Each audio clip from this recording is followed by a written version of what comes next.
Good afternoon.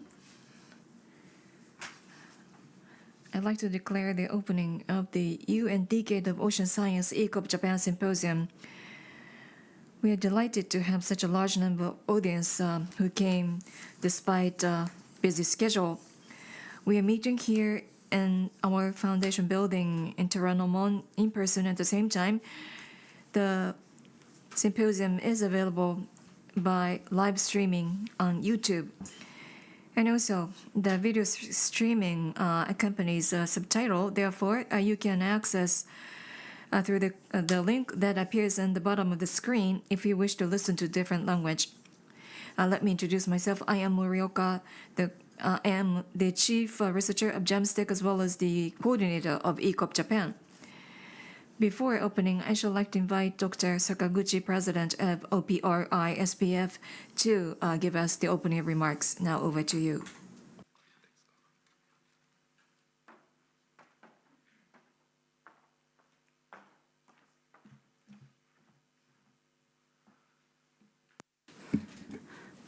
Good afternoon. My name is Hide Sakaguchi. OPRI SPF. It's great for me to be able to welcome you and deliver a short remark to open today's symposium. There are still the vacant seats available, but we have about 60 people in this hall and online 235 applications. So altogether, we are very pleased to have about more than 300 people. I suppose this number is correct because I'm not good at math, but I'd like to express my deep appreciation for your high interest in today's symposium. The United Nations Decade of Ocean Science. We are very pleased to have Dr. Michida, the chairperson of the UNESCO IOC, and there is a program, ECOP, Early Career Ocean Professional.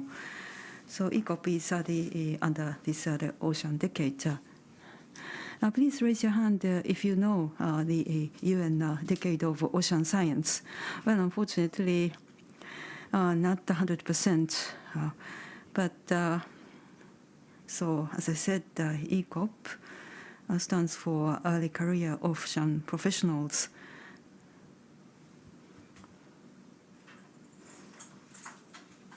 Why are they eager to their work for the ocean? Well, about the Ocean Decade of the United Nations, maybe there is some reason that the awareness of this Ocean Decade is not so high. Let me introduce to you the background for this SDGs. Well, the 17 SDG the goals there, and the 14th is about the ocean. In fact,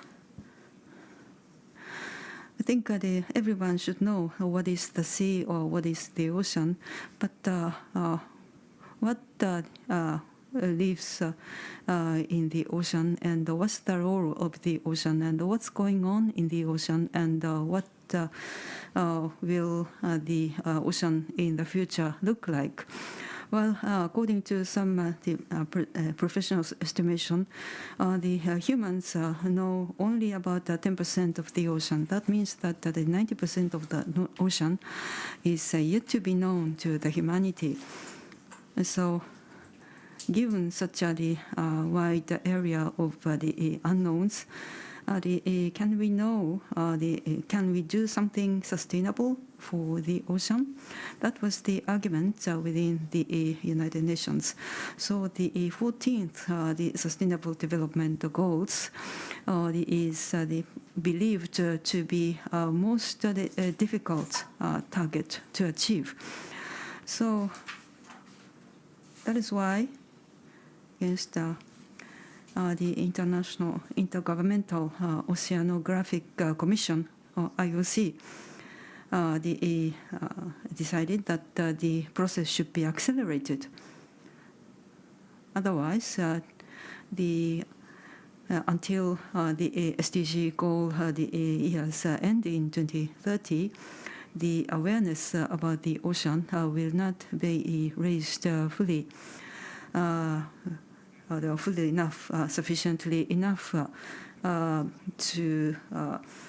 for us to know that what should be done and can be done for sustainable oceans. And then what matters most is that there are 2030 goals, and in addition, in Japan, Japan has been committed to carbon neutrality by 2050, by the commitment by the Japanese government. So we have these the goals, the far ahead, but it's because the old people set such the goals they're far ahead because they can avoid responsibilities by the time that we reach these goals. And the young people will be the ones who have to be held accountable and responsible as to how much we have achieved these goals. And also, by the time the time period reached, the United Nations easily change the name of such initiatives. And young people are sensitive to the ocean sustainability, and they also have the critical the ideas, and these old farts are talking about the rubbish. So we are skeptical of what they are doing. So we are the ones who have to do something meaningful for the ocean. So these people here they are the ones who realize these goals. I like fishing, but of course the oil tankers carry oils by the sea, and the meteorological issues and the weather events are also closely related to the ocean. So ocean covers so many the different things. So on land, many things are differentiated into various fields, but at sea, everything is categorized in the ocean field. So many professionals work in their own fields, but they should come together and work in a cross-disciplinary action. And that's why the ECOP Japan is working in a loose but deep network. Try to understand the ocean more comprehensively and also deeply as professionals. So they are now generating a great the movement. Today, we cannot cover everything, but we are very pleased to have these people representing the different diverse disciplines, and they, I believe, will talk about passionately what they are doing, what have to be done. And Dr. Michida, I hope that instead of the throwing out the critical or the rigid talks, please give us talks to encourage these great young people. I also appreciate the fresh the perspectives and the input from the people who have come together in this room. Thank you very much. Thank you. 坂口所長、ありがとうございます。 Thank you very much, Dr. Sakaguchi. And I think OPRI is a good organization because such could be spoken out by the president. Now, without further ado, we'd like to begin part one. This is a session where we intend to hear discussion on UN Decade of Ocean Science, ECOP, ECOP Japan, and others. So first I'd like to invite Professor Yutaka Michida of the University of Tokyo to give us a presentation. Well, I'm not accustomed to giving a lecture while seated, and therefore still I will try to do that. And I belong to the Atmospheric and Ocean Research Institute of University of Tokyo, but in 25 days I will be retiring, and therefore I will no longer be affiliated with that organization. And right now I am serving as a chair of the IOC of the UNESCO. It's Intergovernmental the Oceanographic Commission was last June, and well, I have only 15 minutes, and just briefly about myself. I was born in Hiroshima, and then before graduating from the university, I went to work for the Coast Guard of Japan. And please note what is highlighted in red. That's about the UNESCO IOC, the chair that I serve, and that's International Oceanographic the Commission, meaning that there is some binding force. And again, I don't have enough time to elaborate on this, but the keys are the ocean seas are connected. Therefore, there is no other way but to cooperate with each other. Recently, we are seeing the rising concern over the situation in global the arena, but the purpose is to promote international cooperation and to coordinate programs, and our commission is affiliated with UNESCO. And as you see, I am serving as a chairperson. And for establishment of IOC, Japan played an instrumental role. About 10 years ago, I was finally selected as the vice chairman, and I was the second to be selected as a Japanese to the vice chairman. And then I became chairperson for the first time, chosen from Japan. And during the history of 25 years or so, this is the first time the Japanese serves as a chair. Well, do you know IOC? I know that this is seldom known. Well, many of you are related to ocean, and therefore you might know the IOC, and this has nothing to do with the Olympic Games. So I hope that you remember what IOC stands for. And there was a press release that was issued from the Minister of Education when I was elected as a chairperson, but no major newspaper carried on that the release, and there were some industry papers, journals that carried that information. But then I was told by my friend that there was some information on SNS. Do you know Channel 5? That those that are as old as I am may not know that. It's like something that you can scribble down anything that you want to write down. And when that information was carried, one of the responses that was given there was that now you are chair, but just like in the case of the company, the top of the company would not be replaced that easily, something like that. So there are 5 vice chairs, and EG represents a different the constituency, that is our electoral group. So one each from electoral group. Out of 150 member countries, the 40 countries are the members of the Executive Council. Japan has been always a member of the Executive Council.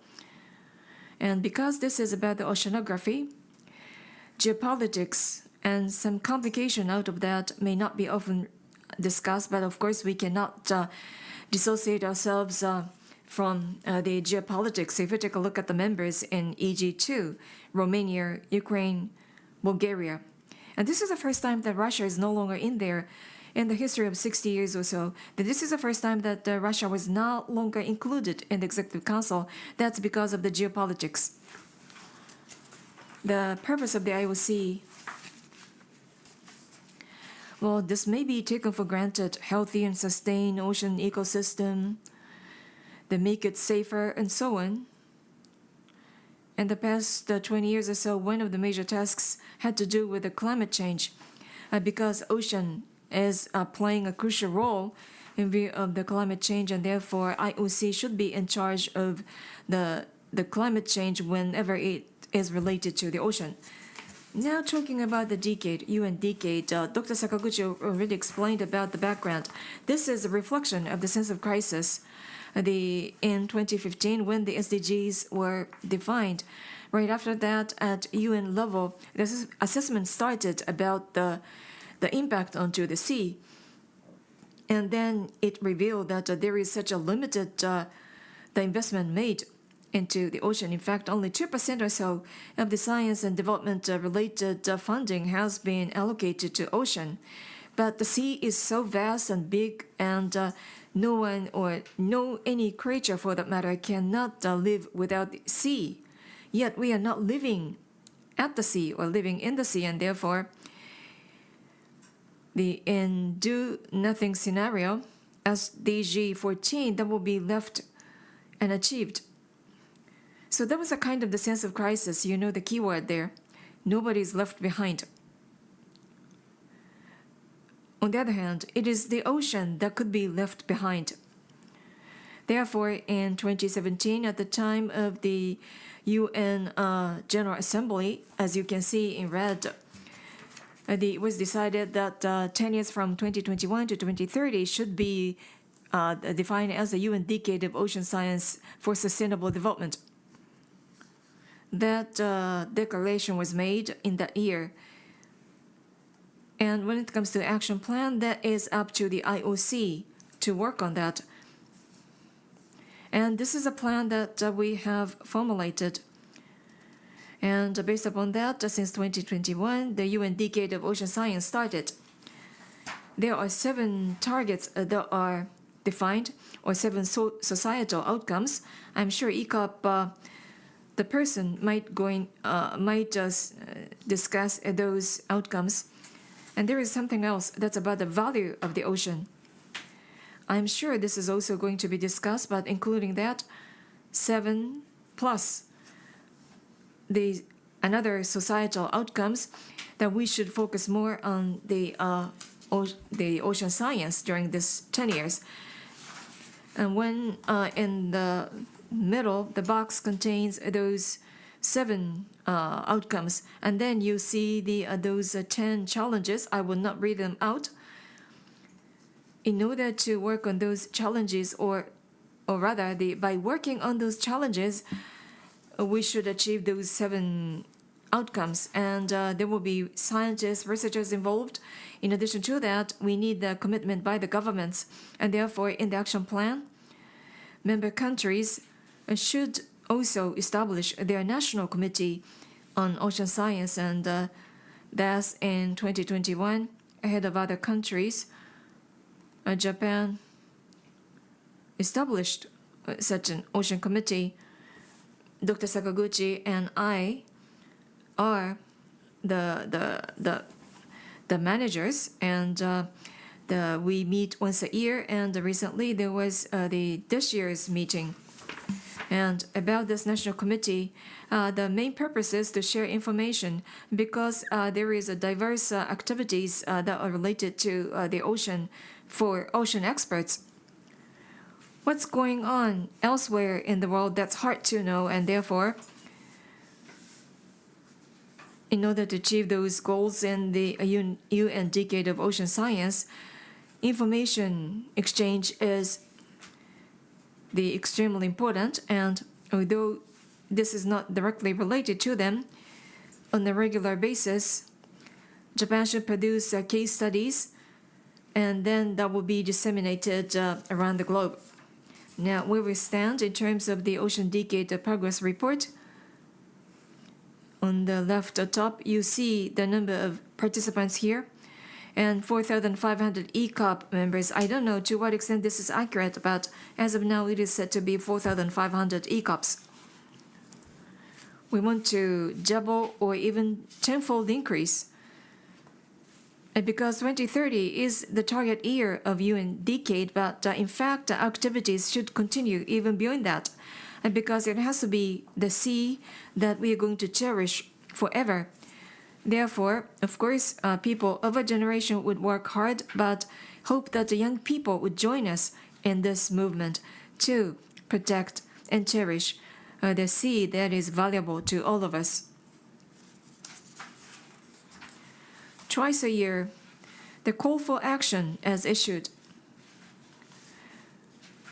What sort of activities are undertaken in different member countries and what should be undertaken? They are submitted as the proposal, and that will be developed into programs for each challenge. The number of actions is indicated. As you see, there are more the human resource development and ecosystem. But even when the percentage is lower, for instance, a disaster prevention mitigation, that is important. And in fact, there are various large-size projects. Although the number of projects per se may be rather limited, but this is just for your information to show you the actions that are undertaken by different challenge. To promote the Decade of Ocean Science, Decade Advisory Board was formed, and in November last year, the members were elected. 15 experts were elected around the globe. In addition to them, including IOC, UN-related UN institutions and organizations represented also to give advice whenever necessary to ensure that the activities are implemented during this UN decade. And Hiroaki Saito, who is professor from the University of Tokyo, was elected as one of the 15 experts. Oh, this is at the UN level, and therefore the gender balance is well achieved.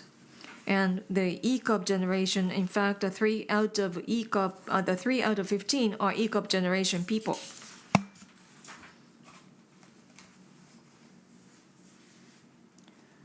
To ECOP members, 7 challenges and the 7 outcomes, or rather the 7 outcomes should be well known, and hope that you would make a contribution to those outcomes. But for the outcomes of ECOP, especially number 6 and number 7 are the ones that we turn to ECOP generation people. The first, the outcome that's about transparent and accessible ocean. Simply put, the ocean has to be the sea for everyone. Accessible meaning accessing ocean. At the same time, it is about the accessing the information and science of ocean. So the talent development as well, that's included, so that the ocean would be for everyone. And that's important as a societal outcome. And also, in early days of the UN Decade of Ocean Science Action Plan, this was not included. This is newly added, which reads, an inspiring and engaging ocean. We know many challenges, including the garbage, waste, and the marine debris, climate change. The list goes on and on. That's true, but when we turn to children, if we start talking about the ocean full of plastic, the garbages, that would not be quite inspiring. Rather, we should start from talking about how inspiring and engaging the ocean is, how attractive, the full of the positive features, and we have to sustain them, such features, and that's something that we like to convey to young people. So rather than older people like me talking about the inspiring aspect of the ocean, hope that the ECOP generation people would be the one that would convey that message to younger people. Next month, in Barcelona, there will be the conference of the UN Decade. ECOP is one of the important themes. Day 1, a preliminary session, would feature where we stand, including ECOP and other activities. That's going to be discussed at the plenary session on day 1, and therefore I assume there may be some who plan to visit this conference. I will go there. Hope that there will be the opportunity to come back to you and report to you the result of this conference as well. Now, as a concluding slide, One Planet, One Ocean. This is a motto that UNESCO IOC has identified as the catchphrase or the mission statement. Without planet, no one can live, including those on the land as well as in the ocean. Without the ocean, no life could be sustained. Ocean is so invaluable. Therefore, even after the decade is over, hope that together with you, and especially with ECOP young members, hope that you would continue to maintain your ambition and awareness. And I'm sure those of you who are here today are those that are quite ambitious, but hope that you would continue to work so that we will continue to maintain the inspiring and the engaging ocean. Thank you. 市田先生。 Professor Michida, thank you very much. We'll have the time for questions and answers concerning what Professor Michida talked. Now I'd like to invite Mr. Rafael Roman, ECOP Asia Coordinator of IOC UNESCO. Mr. Roman is going to speak English, so if you'd like, please turn to channel for Japanese translation. 森岡さん、どうもありがとうございます。じゃあ皆さんこんにちは。Good afternoon, everyone. I'm going to talk about the ECOP program and ECOP Asia. I'm going to deliver this presentation in English. Speaking English for this presentation, and so I will actually introduce the ECOP program here to all of you, and also delve into the different activities and initiatives that our regional ECOP node for Asia has been undertaking over the past 2 years. So this map that you can see here is basically where our national hubs are located, and all those wonderful faces are some of our core team members that are helping us behind the scene to make this community a reality and to really help me in creating this regional network. But first of all, what is an ECOP? Because for some of you, the word ECOP might not resonate well. So an ECOP is an early career ocean professional. So we tend to define an ECOP as any ocean enthusiast with 10 years or less of professional experience. So we tend to define it as 10 years since you last graduated from high school, undergraduate, master, or PhD, depending on which one came last. And so it's really, this ECOP definition doesn't account for age, and it covers all different sectors in the ocean realm, disciplines, and knowledge systems. So to give you an idea, postgraduate students, researchers, community leaders, fishers, divers, entrepreneurs, and even beach cleanup volunteers are all examples of ECOPs. And behind me, everyone here is an ECOP. And you will hear about their fantastic background really soon. So our main mission is to really incorporate new ways of thinking into global ocean sustainability and stewardship challenges. And we do so by empowering ECOPs with meaningful networking, training, and funding opportunities. And we try to really create capacity for cooperation and knowledge exchange between sectors, but also between generations. So we can, transfer knowledge between the senior experts and the early career professionals and the youth that will come after us. And the ECOP program is what we call a Decade Network Program, and it was endorsed in 2021 as one of the first programs of the Ocean Decade. So to give you an idea of a few of the main objectives of the ECOP program, one is to really better understand the needs, the challenges, and the priorities of ECOPs in various regions and countries. And we do so by disseminating national needs assessment surveys. You're going to be hearing about that really soon. We also offer free, accessible trainings and mentorship opportunities for early career ocean professionals. We've done that mainly in Africa and the Caribbean, but we also recently started to move to Asia and Central America. We try to make sure that science and other ocean-related opportunities are shared with everyone. We do so by disseminating newsletters. We have a website and different social media channels to make sure that anyone can access this information, and we offer this in different languages, not only in English. We also try to facilitate access to a pool of funding to fund capacity development opportunities, also to offer travel grants to ECOPs to attend conferences like the Ocean Decade Conference that Michida Sensei just mentioned earlier. We do not provide direct funding ourselves, but through partnerships, we are able to provide funding for such opportunities. And again, thank you so much for the Nippon Foundation to make this symposium a reality. And we also try to amplify the voices of ECOPs through different social media campaigns, through video interviews, through podcasts, and different articles and blogs that you will also hear in the presentation of Kotaro-san. So this is just a really brief snapshot of our global ECOP community. As of today, we have more than 4,500 members. We have 4 established regional nodes in Africa, in Asia, in the Caribbean, and in Central America. And then over the course of this year, we're going to have new nodes in Europe and in the Pacific small island developing states. We have more than 40 national hubs across the world. You're going to be seeing a map really soon. We have 4 different task teams. We have a task team on ocean literacy, on training and mentorship, on diversity, equity, and inclusivity, and on what we call ocean bridges, which is a way to bridge ocean knowledge and innovation between sectors and generations. And we also have 9 different endorsed decade projects. So groups of people and individuals can apply to be endorsed under our ECOP program for their research projects. Or projects that are outside of academia. So we have examples of people working on microplastic. We have an ocean innovation incubator, citizen scientists working with surfers, and early career scientists training in the Indian Ocean with our partners in India, and so forth. So if you would like to potentially, have a decade endorsed project under us, feel free to let us know and to contact me. So as I said, this is just a map to help you visualize where national ECOP hubs are currently located.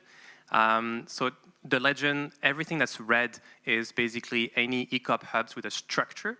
So they have a coordinating team, they have a space on the website, and different activities. So in the case of Japan, they are in red, with Korea as well.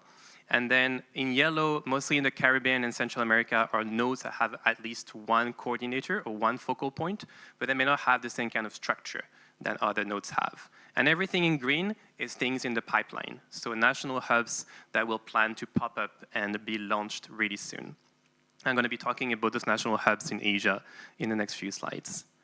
And finally, this is just like a slide to show you the different communication strategies that the ECOP program has been pursuing. So we have an ECOP webinar series, we have webinars with partners, we have video interviews, including the ECOP Japan video interviews that you will hear from Kotaro-san later on. We have interviewed different ECOPs from different countries and sectors, and the idea is to really connect people across borders, to let people know what ECOPs are doing and how their work align with the Ocean Decade outcomes.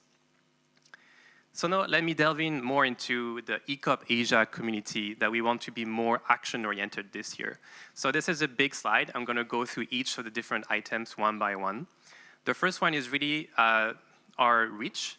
So as of today, we have 8 different national ECOP hubs. So 4 of them are pretty well established in Japan, in the Republic of Korea, in China, and in India. And we also have new members and new teams coming up from Malaysia, the Philippines, Bangladesh, and Lebanon. And we also recently launched a working group on ocean literacy, so Kaiyo literacy. And this has really been a big subject of interest for ECOPs in Asia. Our team has members from Malaysia, from Myanmar, from Japan, from China and India, and their role is really to raise awareness of ocean literacy in Asia and to help mainstream ocean literacy in curricula around different schools in Asia. Then I want to talk about the regional membership of ECOP Asia. So we have reached more than 1,000 members as of today. The growth has been quite substantial since we started. So in the spring of 2022, we had more than 200 ECOP members. It then doubled a year later, and then doubled again. So today we have more than 1,000 ECOP members, and you can see their distribution on this map. So it spans 35 different countries in Asia. all the way from the west in Lebanon, Turkey, and Jordan to Southeast Asia in the Philippines, Indonesia, and East Timor. The top 5 countries are India, with more than 200 ECOP members, and then China and Korea with more than 100 members, and then the Philippines and Bangladesh. To give you an idea, Japan has 60 members that we are officially registered in our regional database. But we also have, of course, some regional, some representation gaps in West and Central Asia and also in parts of Southeast Asia. So we're trying to enhance our outreach mission and work towards engaging more ECOPs in those regions. So if you know anyone from those regions who might be interested, you can also connect them with us. So then I was mentioning earlier about those needs assessment surveys. And so we have many questions in those needs assessment surveys that we've been disseminated in different countries. And this is an example of a question we've been asking in many surveys that we can compare, which is, what is your level of understanding or your knowledge about the UN Ocean Decade? And so as you can see in those 5 different countries that we have here, one important aspect is the fact that there is somewhat of an engagement gap.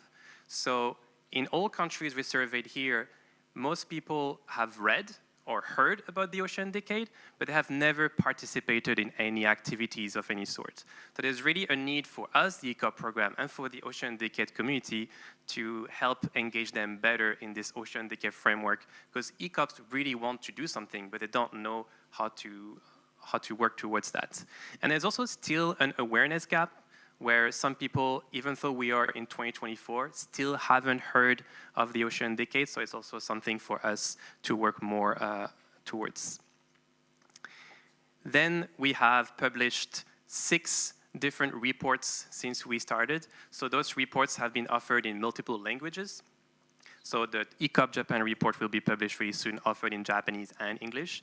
And those reports are really a way for us to share the insights and the results that we got from those ECOP surveys, and to add more information about how you can engage with the node, their strategic ambitions, etc. And it's really, you can freely and publicly access them on our website at the link that is shown on the slide. I also want to mention that we did our first free training session last year. It was on data science analysis with R.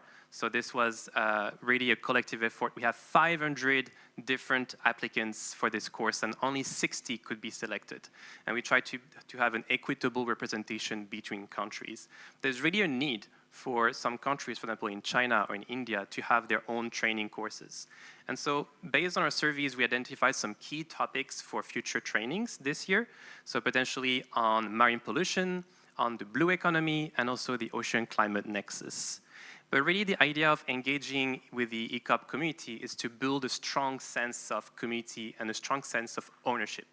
So all those different pictures here are photos from our ECOP teams in India, in China, in Malaysia, in Korea, organizing workshops during conferences, sessions, and coming together during webinars and other events, beach cleanup efforts.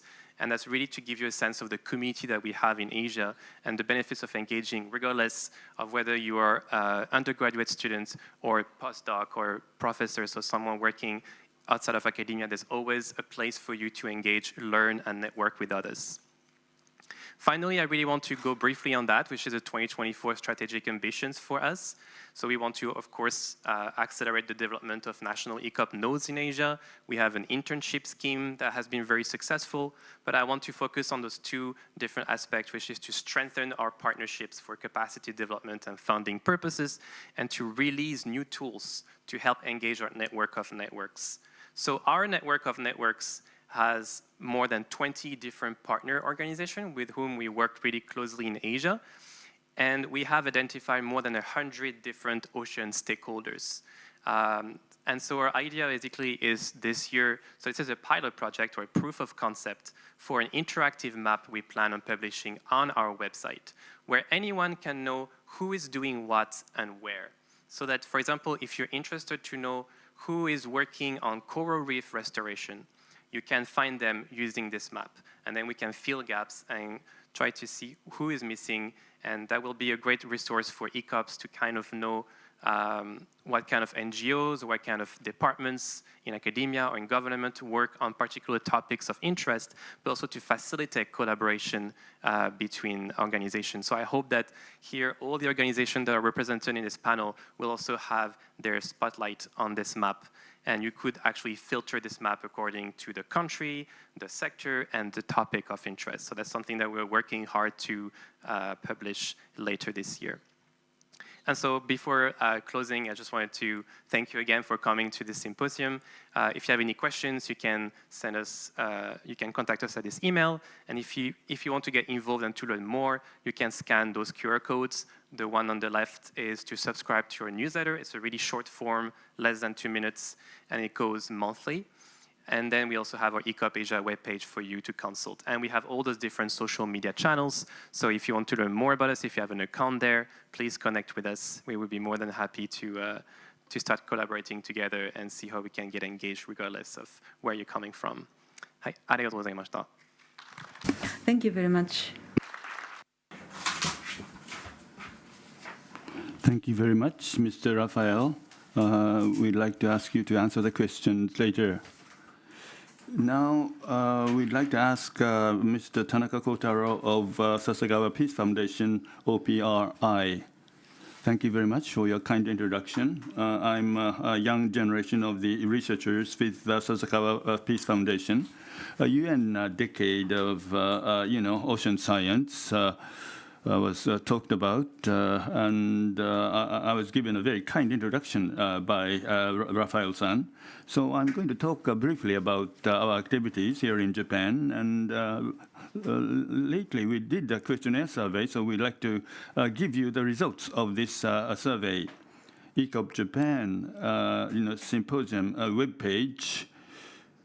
It's telling us that this is centered on the younger generation of researchers and other stakeholders. So you can engage in frank discussion in a free, willing way. Do not have to pay attention to any dress code or anything like that. So that's what our plan originally.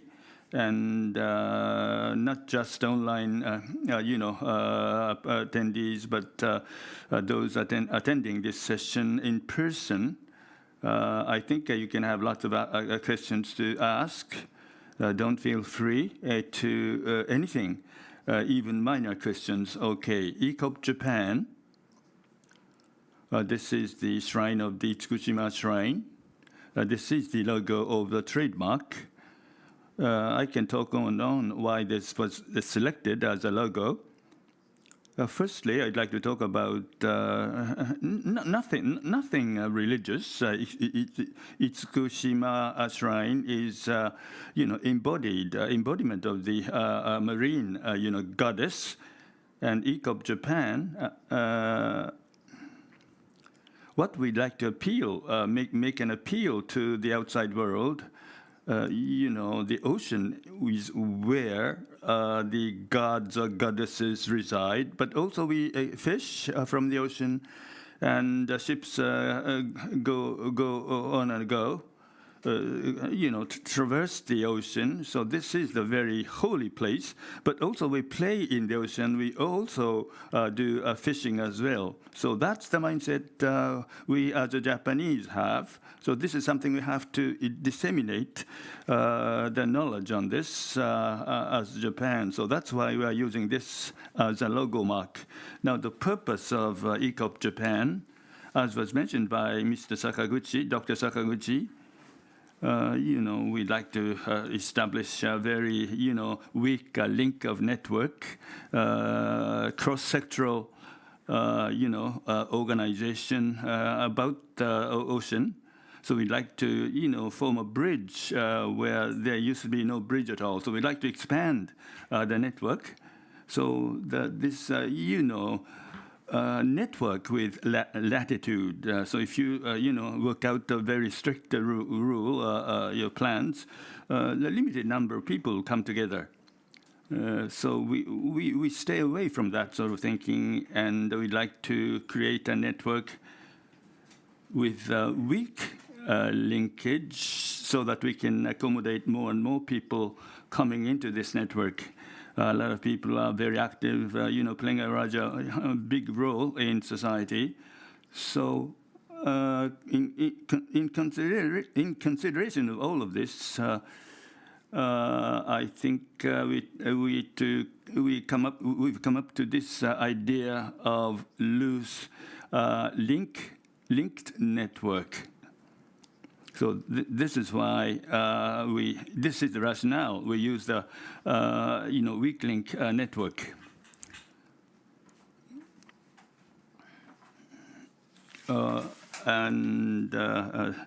ECOP Japan is the world first ever national node globally. Back in January 2022, there was ECOP Japan Symposium, and that was the kickoff meeting. Was sponsored by OPRI, Gemstech Moriai, and Tanaka Kotaro are two of the coordinators of ECOP Japan. Now, introduction of the 2023 activities. We're expanding domestically our networks, based on the idea of grassroots movement. ECOP website. We started the website page in the entire global website of ECOP, and we are giving introductory articles in Ocean Letters. And we also produced a video letter introducing your activities and activities done by younger generations especially. This was already available on the website, and various types of symposium and seminars have been held in a bid to introduce our activities, and also a questionnaire survey, and we are holding this symposium of ECOP Japan. Now I'd like to introduce the results of this questionnaire survey. At the very top, we'd like to collect the information on the status quo or challenges facing us, and also expectations. So I think we can use this as a significant piece of information coming forward. I'll highlight some of the points. What sectors have participated in this? Marine sciences specialists in marine scientists are the mainstream participants, as Raphael mentioned. UN decade of marine science. Many people say that I know, I heard about them, but I don't know how to participate in it. So that's the current situation. This is the 7 pillars of UN decade. Most people are interested in the healthy and resilient society, and least number of people are interested in the safe sea, as shown in the bottom of the graph. And another interesting point is that in Asian regions, China, India, they have done the similar survey, and both China and India came up with the #1 interest item of resilient ocean and safe ocean. So there may be a commonality among Asian nations. ECOP China placed in the last of the safe sea, and number 6 when it comes to India. So physical safety, or we have to safeguard the safety of the sea, because sea gets sometimes rough, causing disasters from time to time. So we have to continue to align with the Asian nations in this regard as well. And the challenges we face, again, the shortage of funding is one of the problems they have to face. And the training opportunities are also short. And what the barriers do they have in a bid to participate in the ECOP activity? they don't know how to participate in it. And also, this is something we have to do more in encouraging them to participate in this ECOP activity. Now, expectations for ECOP, what sort of things are you expecting?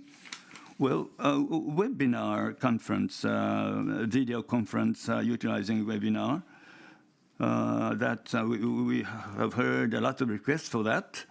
And also the job opportunity may be introduced in those webinar conferences.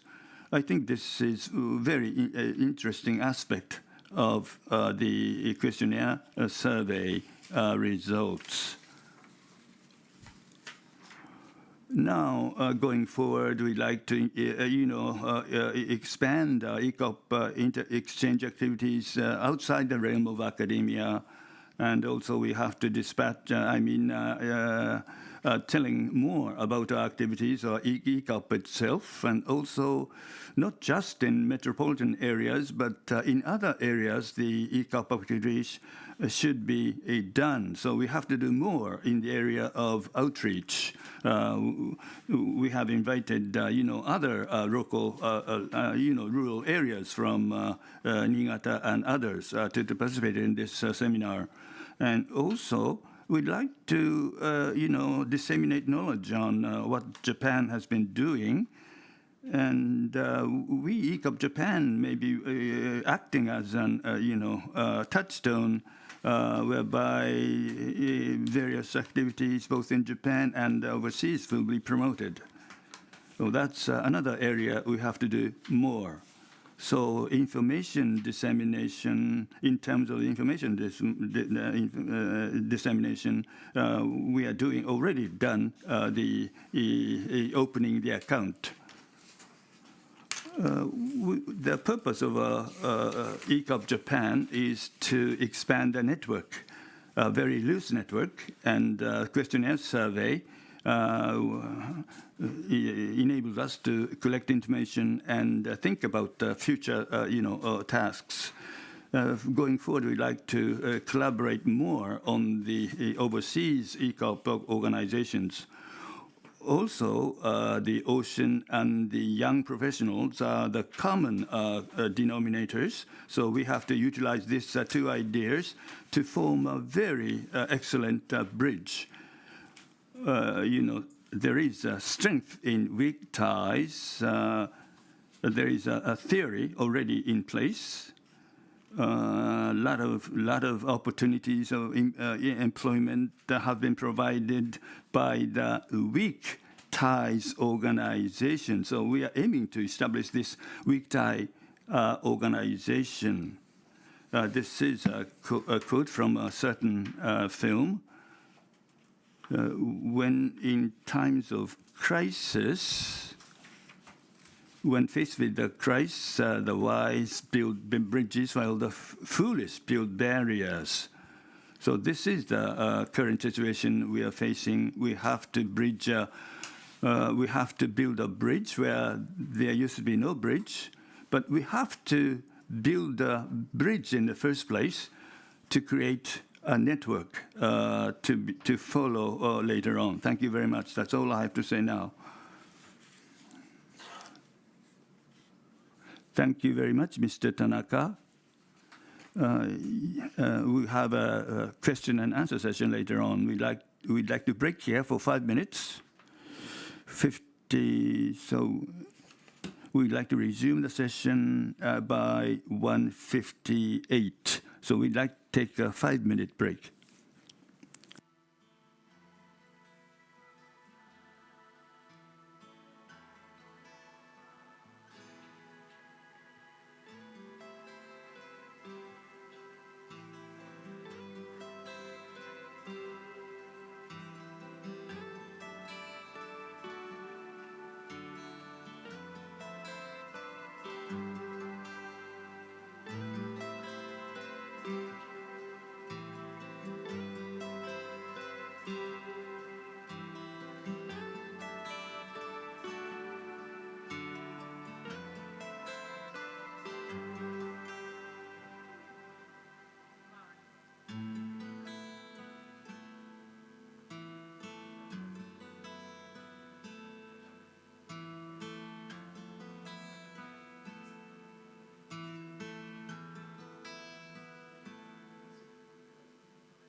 わりました。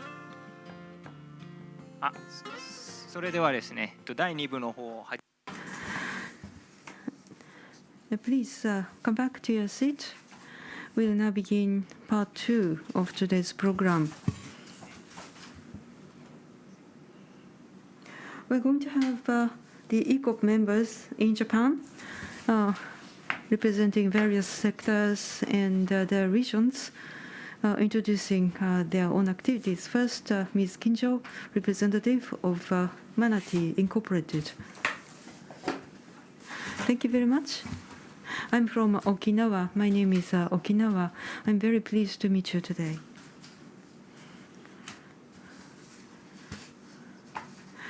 As a way of self-introduction, I'm going to run this video.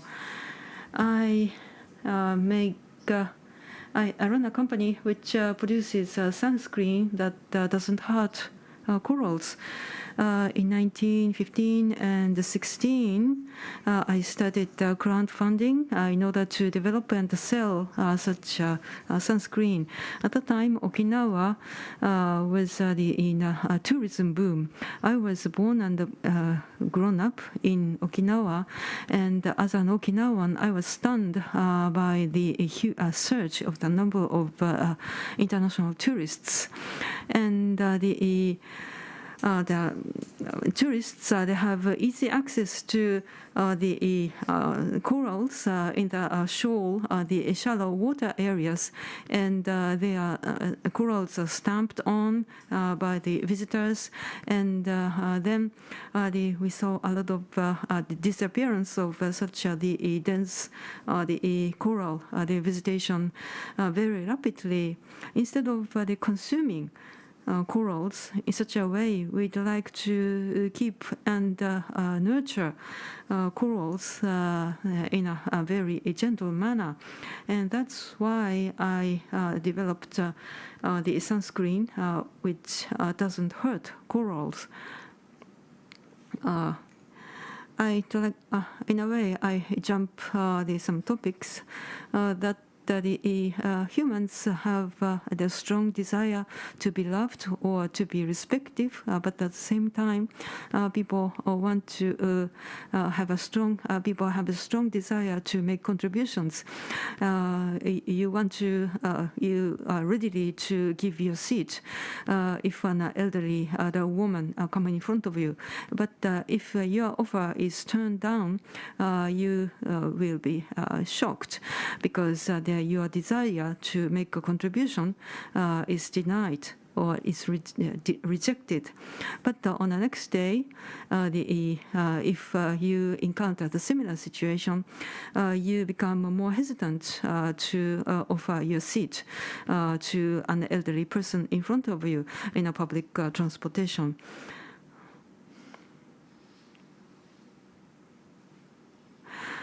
So I think such an experience is increasing amongst many people, but we should and we can do something to change such a situation, because if we continue to make contributions to society or to a larger public, and such a favor is welcomed and received, and that would certainly be better for the society. And I went to a remote island. I saw so much garbage on the beach. I wanted to do something, and I wanted to start collecting them at the time, but there was no one on the beach on that remote island, and I didn't know what to do. And then this idea, Project Manatee, came up to my mind. This is the system where people collect garbage on the beach by paying their money. You pay 500 yen to a partner organization and rent some of the tools and receive the instructions how to collect and the sort garbage. And then you collect the garbage from the beach and bring such the garbage to that the partner shop. Why did I think that such a project was necessary? This may be unique to Japan, but the garbage you collected on the beach cannot be collected as the household garbage. You need to go to the local government office, but the local government officers are too busy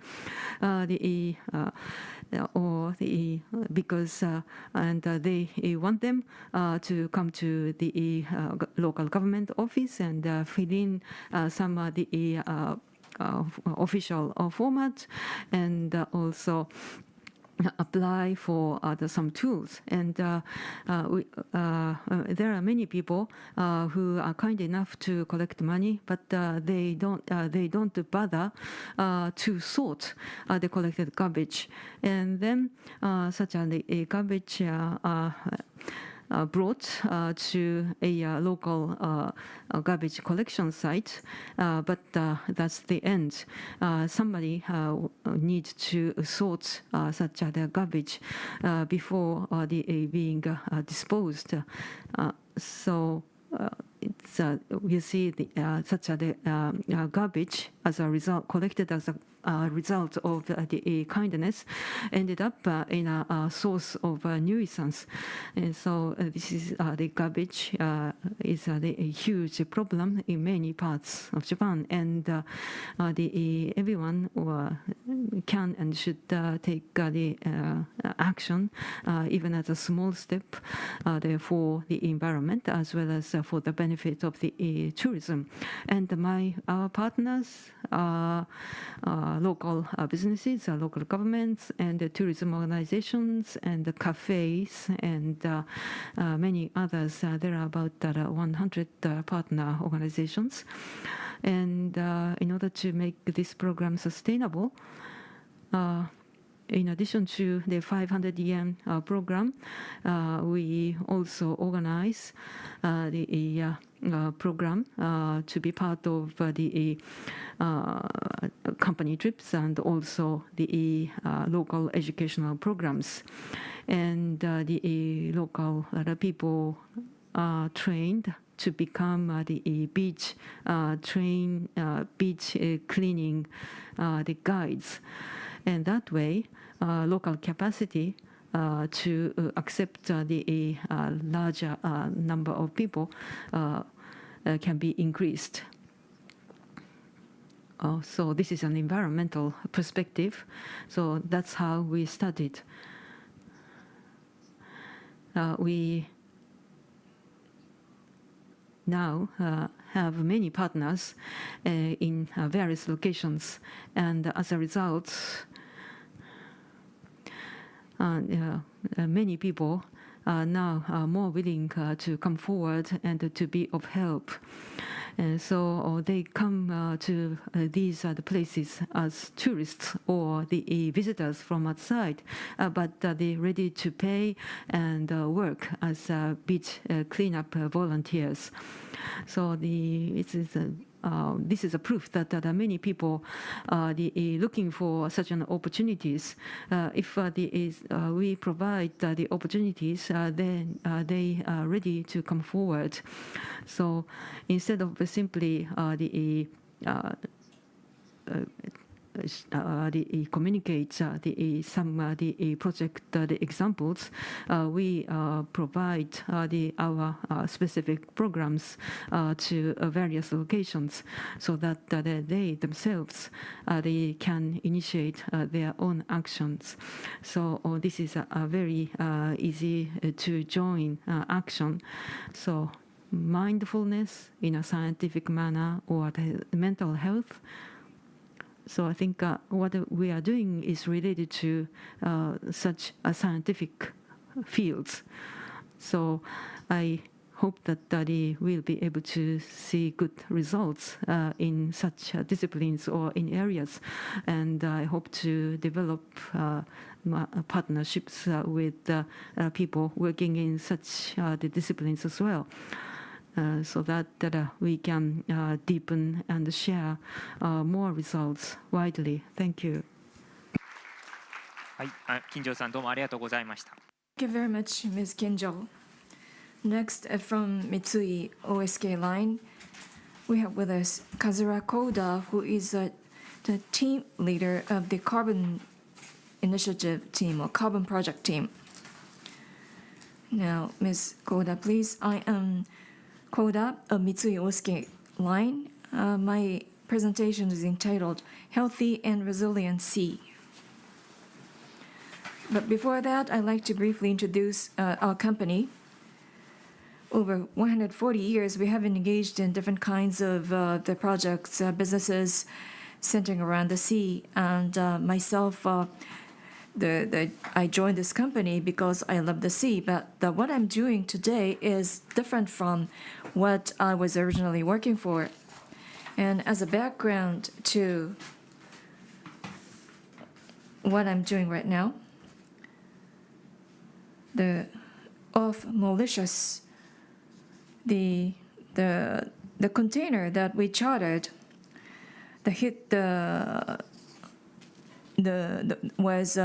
resulted in such an accident of the oil spill, and then came to a question whether we are really working for the industry that would be the desired, expected by the society, and I wonder whether we can continue to maintain the beautiful ocean that I love.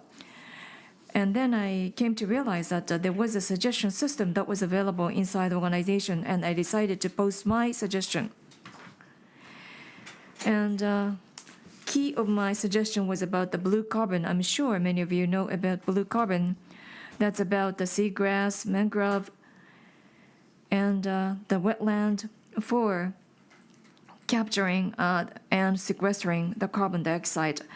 And because this is considered to be effective in the mitigation of the climate change impact, in addition to that, it contributes to biodiversity, as well as other synergistic benefits and the interest that could be resulted from. And specifically, I'm engaged in the resuscitation of the mangrove forest. Now, this is a slide that explains about the mangrove. When you hear about the mangrove, you might just imagine one tree with a very complicated root system, but actually it is not one species. Actually, there are more than 110 species that are resistant to saline water, and those plants in all are called mangrove. In Japan, the mangrove covers only 1/3 of the archipelago of Japan in subtropical area, but due to the anthropogenic activities, the area covered by mangrove was reduced drastically during 1980s to 1990s, and as you see, it is mainly concentrated in places like Indonesia and other Southeastern Asian countries. In Japan, there are about 900 hectares of mangrove, and they are mainly concentrated in around Iliomote Island. I myself visited that, and it was very attractive. And the replantation of mangrove, there are different approaches. First of all, the mangrove has the characteristics of the large amount of carbon that could be retained and stored. As you see, those plants are engaged in the storage, capturing and storage of the carbon, but because of the complicated root system compared to the trees planted on the shoreside, it can store more amount of the carbon. And also, in the case of the forest on land, then it requires clearing underbush, but because the mangrove is typically found in the area close to the sea, and therefore there are not much grass that would be there as an underbush. So maintenance is rather easier. And also, in the case of the reforestation, the wildfire is one of the concerns, but in the case of the mangrove, because of the tide, depending on the tide, the area that the mangrove is planted would be under the sea, and therefore there is a smaller risk of the wildfire. And right now, we are working together with a company called Wild Forest. It's a company in Fukuoka. They have engaged in the planting mangrove for about 15 years, and we are working in South Sumatra in Asia for the planting and conservation of mangrove forest. And the target area, and that's 9,500 hectares. And that's where we are planning to plant mangrove, so that over 30 years, we hope to capture and store about 6 million tons of carbon dioxide. Now I'd like to introduce to you some photos to show how this place looks like. On the left, and there is a map. What is indicated by a yellow line, that's where you will find out the 20-meter high mangrove. But just behind that, what is indicated by a red line, that's totally denuded, no trees there. And it takes about 5 hours by boat from the nearest city, Taremba. And then there is a village inhabited by about 1,000 people.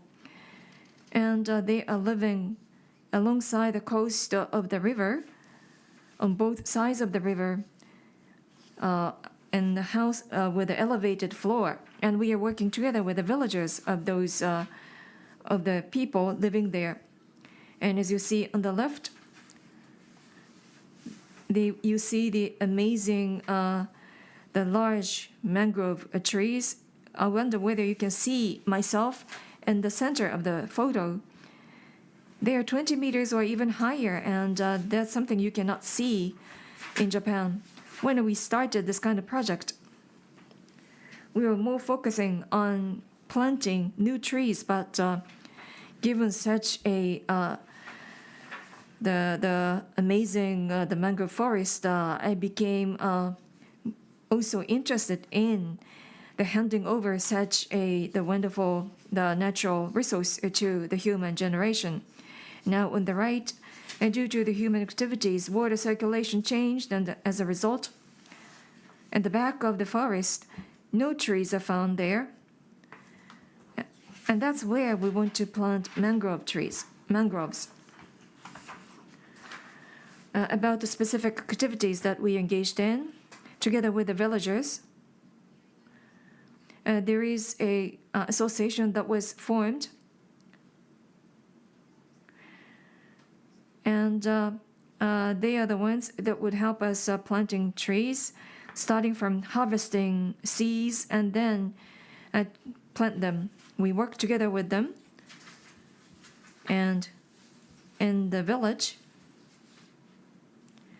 there is a kind of local community-based the groups that are working in their neighborhood, and those neighbors form groups, and they collect the seeds, and then they would be packed in the bag, and then the local staff of Wild Forest would select the quality of seeds and then engage in planting trees. There is no access to internet there, and therefore, the record has to be kept in paper. Who harvested how many seeds and how many trees, seedlings were planted are recorded in writing. This is how the tree planting is performed. Because there is a change in tide depending on the time, sometimes the water level is above the knee, and therefore it is rather difficult to access and do the work. But then we decided to create the container of the seeds by utilizing the metal, the can, large container, and then that will be placed like the ship or boat, and then they move around and then plant the trees. And in order to ensure that they will be planted at equal distance, the plastic pipe is used to measure the distance. And so far, about 800 hectares were planted with a little bit less than 2 million mangrove. And right now, the survivability has increased to about 60 to 70%. We did the planting in the first place, and then when we revisit there, and if you find out the tree has grown to this height, then that will be so encouraging and rewarding, and I'm looking forward to the day when those trees would grow big to form a forest. And the CO2 related measurement is rather easy to perform, but when it comes to biodiversity, conservation, and contribution to the local residents, such social value is hard to quantify. And another question is how we can increase the number of people that are willing to join this kind of activities. Those are the issues that we are currently working on. Lastly, what I'd like to mention is that we have inherited the world from the previous generation. Older generation hope that we can make it better, even a little bit, to be handed over to the next generation. Even with a small contribution, small improvement, as is indicated by other people that are engaged in ocean-related activities. With those activities, when you combine them in all, then that would produce a major impact. Thank you.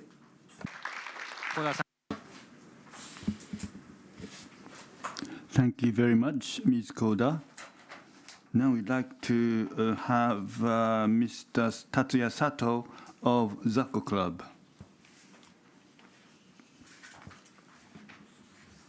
My name is Sato. Nice to meet you. I'm from Toba City, Mie Prefecture.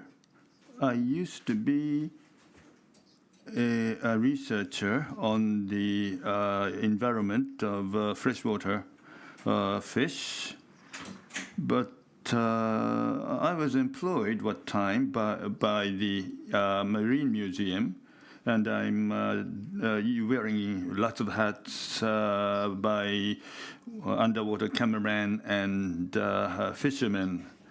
Of course, I do fishing as well. We use this kind of net. We are trying to catch a spiny lobster, but I'm not a full-fledged fisherman. Going out to sea on a daily basis. That's not my occupation. But based in Mie Prefecture.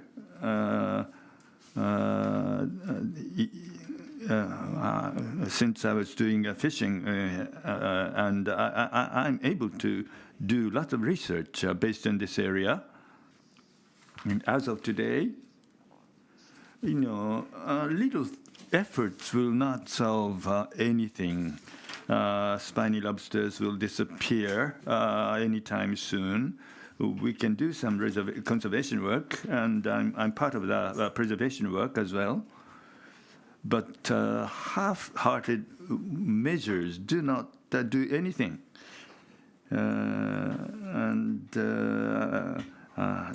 Lots of senior generations in the audience. I cannot say anything, irresponsible. But senior people, we are not working for the benefit of the senior people. But again, as of today, the elderly people or the, you cannot make decision between the gender, we try to approach this subject as an ECOP without any, misconceptions or discriminations. So what can we do? starting from the, daily activities. The Productive Sea is the title of my presentation. Lobster have been disappearing little by little, and we have to, welcome any technological innovation to preserve them. We have to do better to preserve them and sell them in the Japanese market. In Japan, we have a unique technology of ikejime, instant killing without any pain. Spiny lobster, instant, killing without pain. And majority of lobster will be shipped raw. But we use this traditional technique of killing lobster, just like cow and pig. This ikejime has been applied to other species, marine species as well. And there are various ways we can utilize. But again, we are dealing with another important entity. And specific, ways have yet to be worked out, adding to our frustration. So if you have any questions, I'd like to delve into this topic further.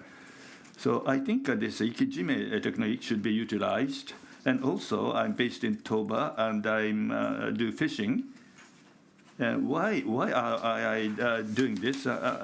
This red database. This is a booklet that introduces endangered species in the area of Toba.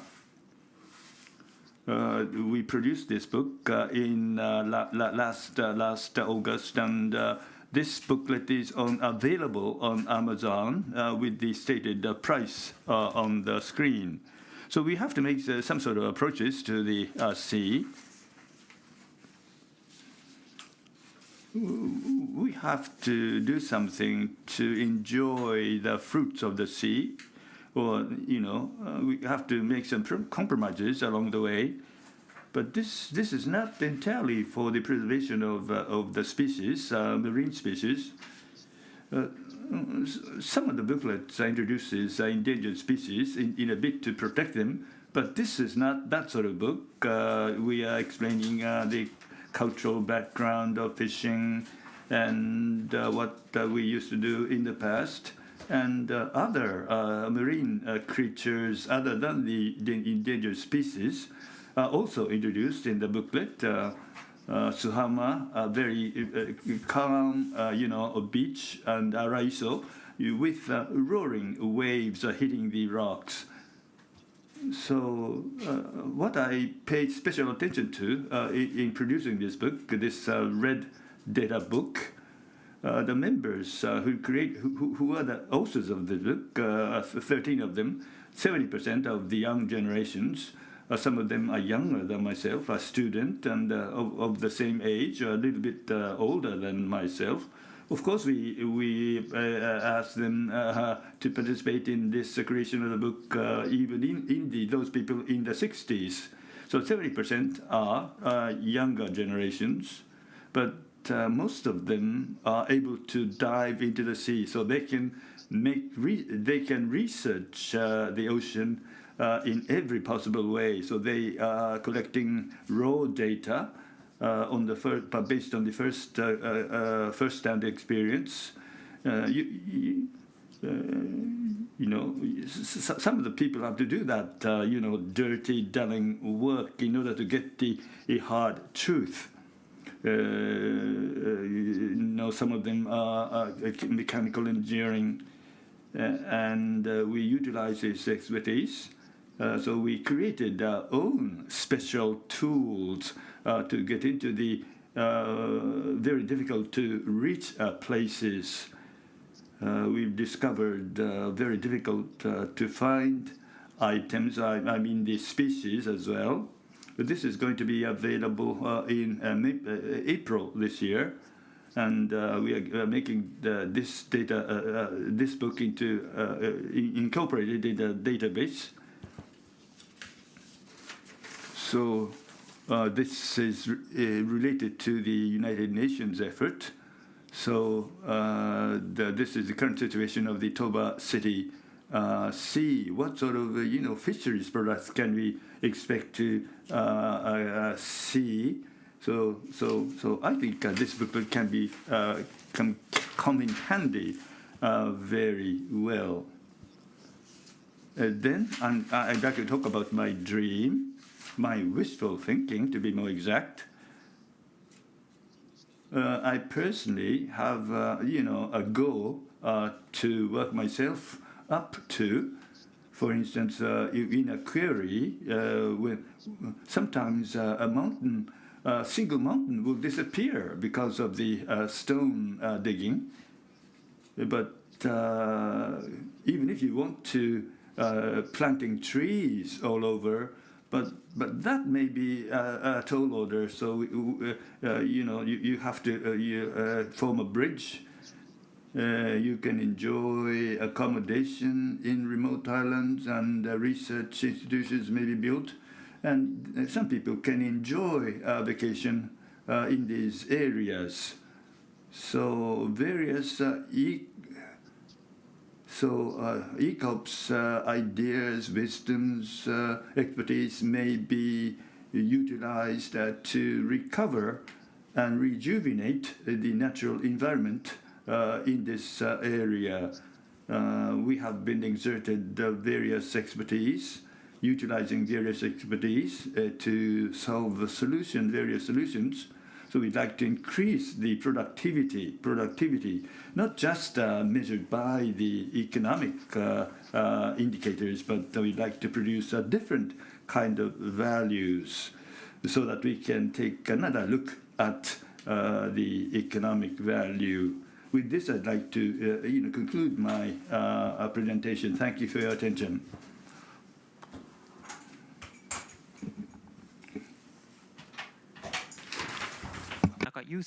Thank you very much, Mr. Sato. Next, the Yusuke Tanaka of Ocean Eyes, please. Thank you very much for your kind introduction. My name is Tanaka of Ocean Eyes. I'm very pleased to be with you. I discuss the predicted and accessible sea. I manage the company Ocean Eyes. This is a vision.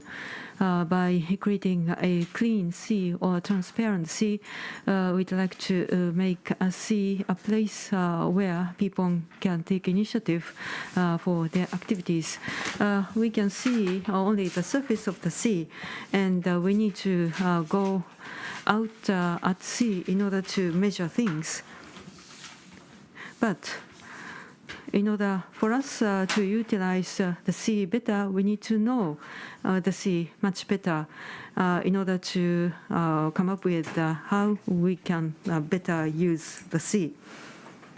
And that's what I'd like to tackle with the technology we have. As you can see on the right-hand side, you can see the flow of the water, and we can increase the visibility of the ecosystem there.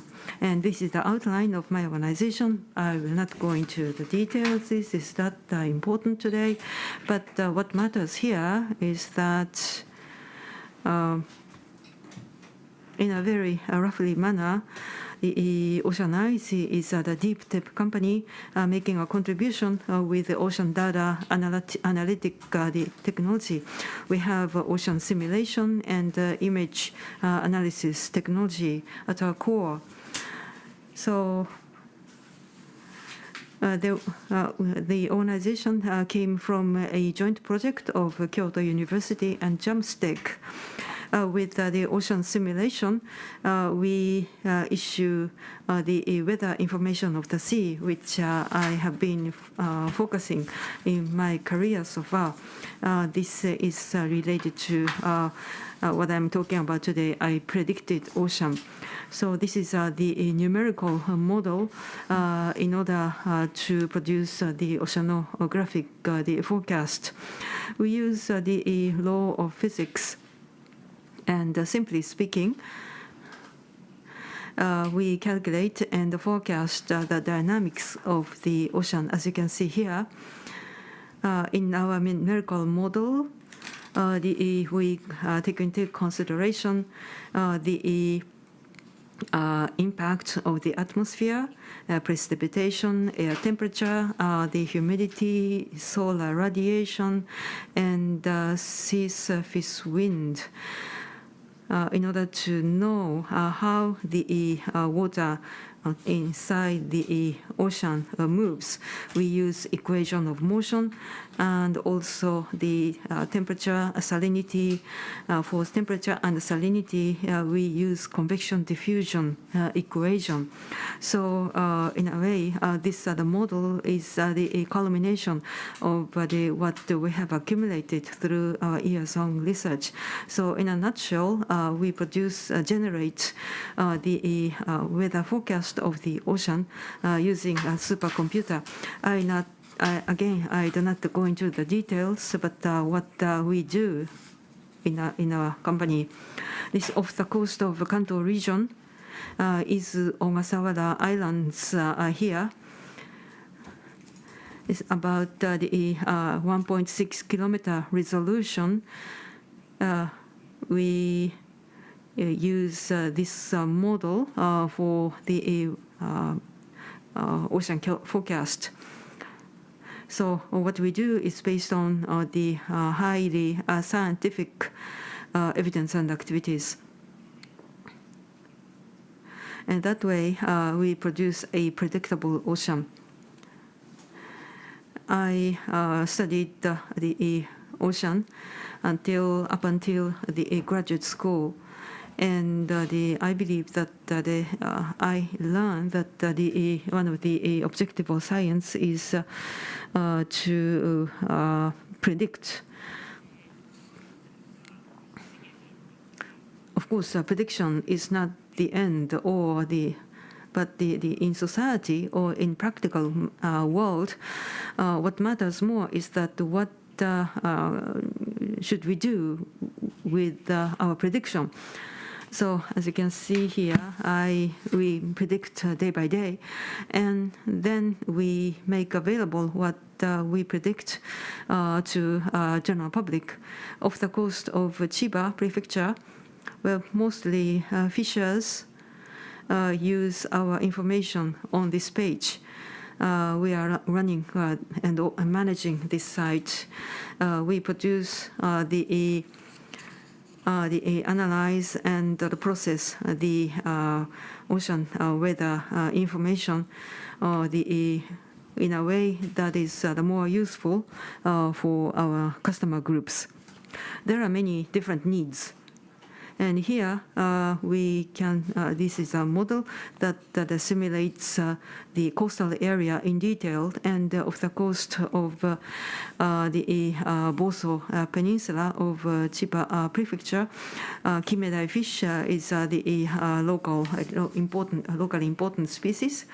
And so fishers they want information for the yield for catching that fish. Anyway, the users can identify the pieces of information that they want to focus on.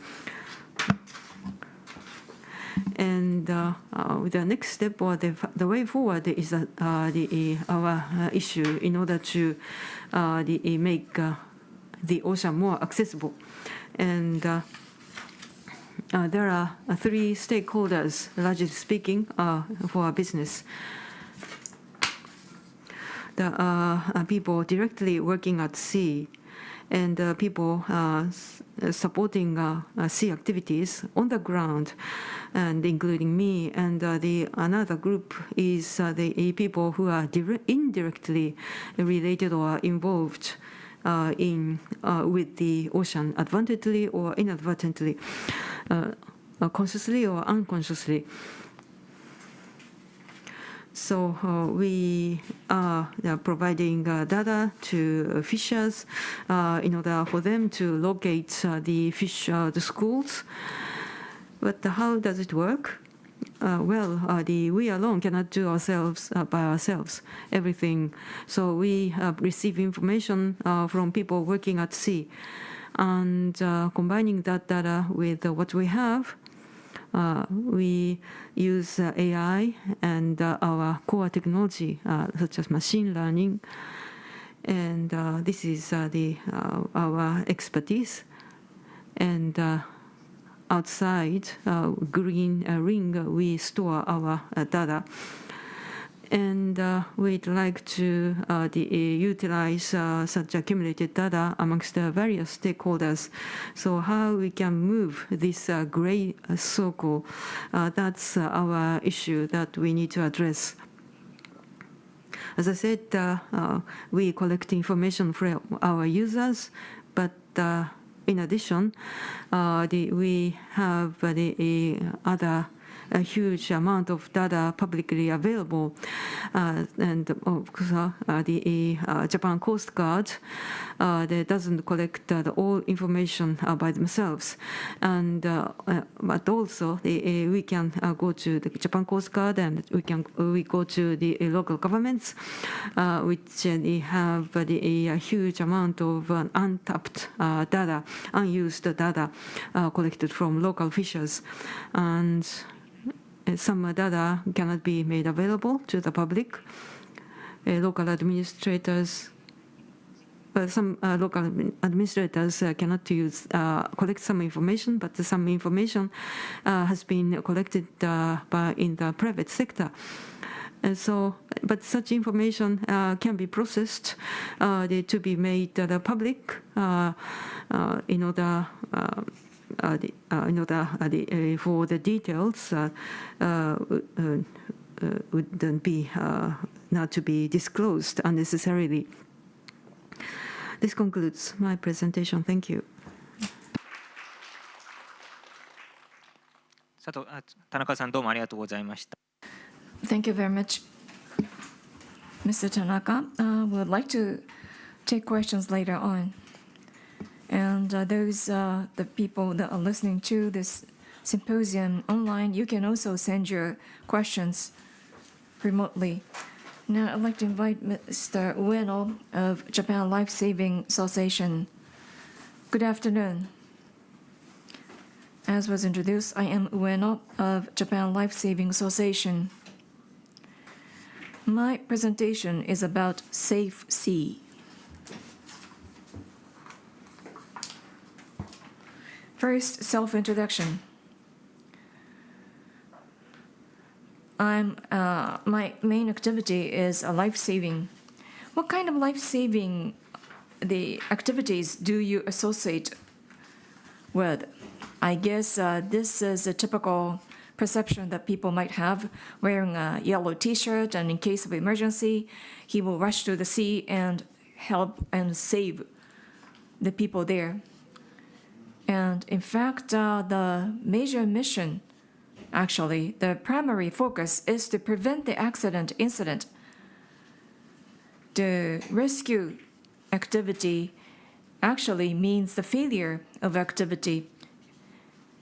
And despite that, we would do our best to save their lives. But what is better is the prevention, and therefore we engage in wide variety of activities for prevention. For instance, beach cleaning, that's one.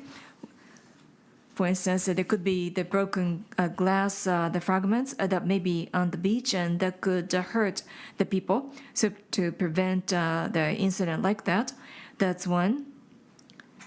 Then, of course, the rescue activities, and above all, the monitoring, observation, and then when we spot some risk-related behavior, then we would give them instruction, caution to help them out of such the dangerous situation. And also, before coming to the beach, coming to the sea, if they know about the dangers and risks by way of education, then, for instance, the children would know how to save their lives, what kind of activities would be dangerous, and so on. And then, as a tool to help us improve the rescuing activities, the sport, the beach flags, for instance, that could be, in fact, as a part of the beach, the life-saving related sports to improve our skill. We are not talking about not going to the sea because that would be dangerous. Rather, we want to make it accessible to all the people so that they can enjoy. Whether you have handicaps, physical handicaps, or the old people, no matter what, if you can enjoy the activities at the sea, that's what we'd like to aim for. And if we are able to give instruction appropriately when some behavior is spotted to be rather dangerous, or we can also use the transceiver for the people in the wheelchair to make the activities safer and so on. On the other hand, in terms of the reality of activities, as you see on the left, you see some newspaper clipping. Every year around May, that's when we start to hear about the accidents or incidents resulting in the people drowned. And I have to say that such cases are actually slightly increasing. On the right is the data by Ministry of Health and the Welfare. And in fact, the drowning danger that resides not only at the sea, but also the bathroom or the anywhere inside the house, for instance. And that could, such danger, could expose the people of all ages. And in fact, nearly 700 people are killed due to such incidents.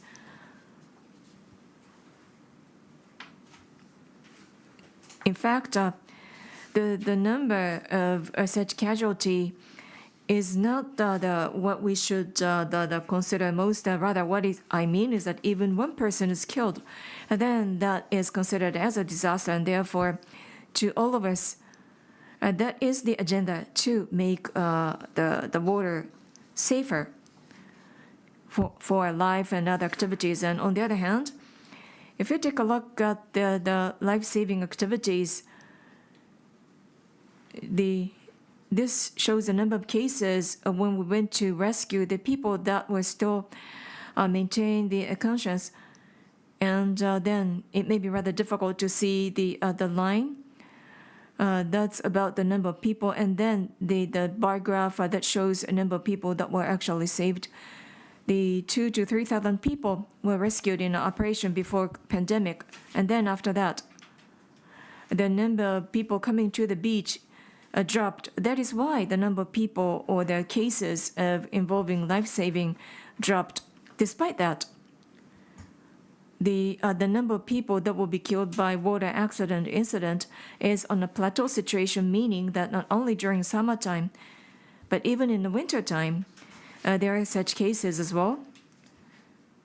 And during the summer season, like July, August, that could be the peak for the bathing at sea. But also we have to consider the rest of the year. And then on the right shows the beaches that are assigned with lifesavers, and it represents only 19.5%. And this is about the number of beaches where those certified, licensed lifesavers are assigned. And this has to increase more so that we can improve the safety on the beach.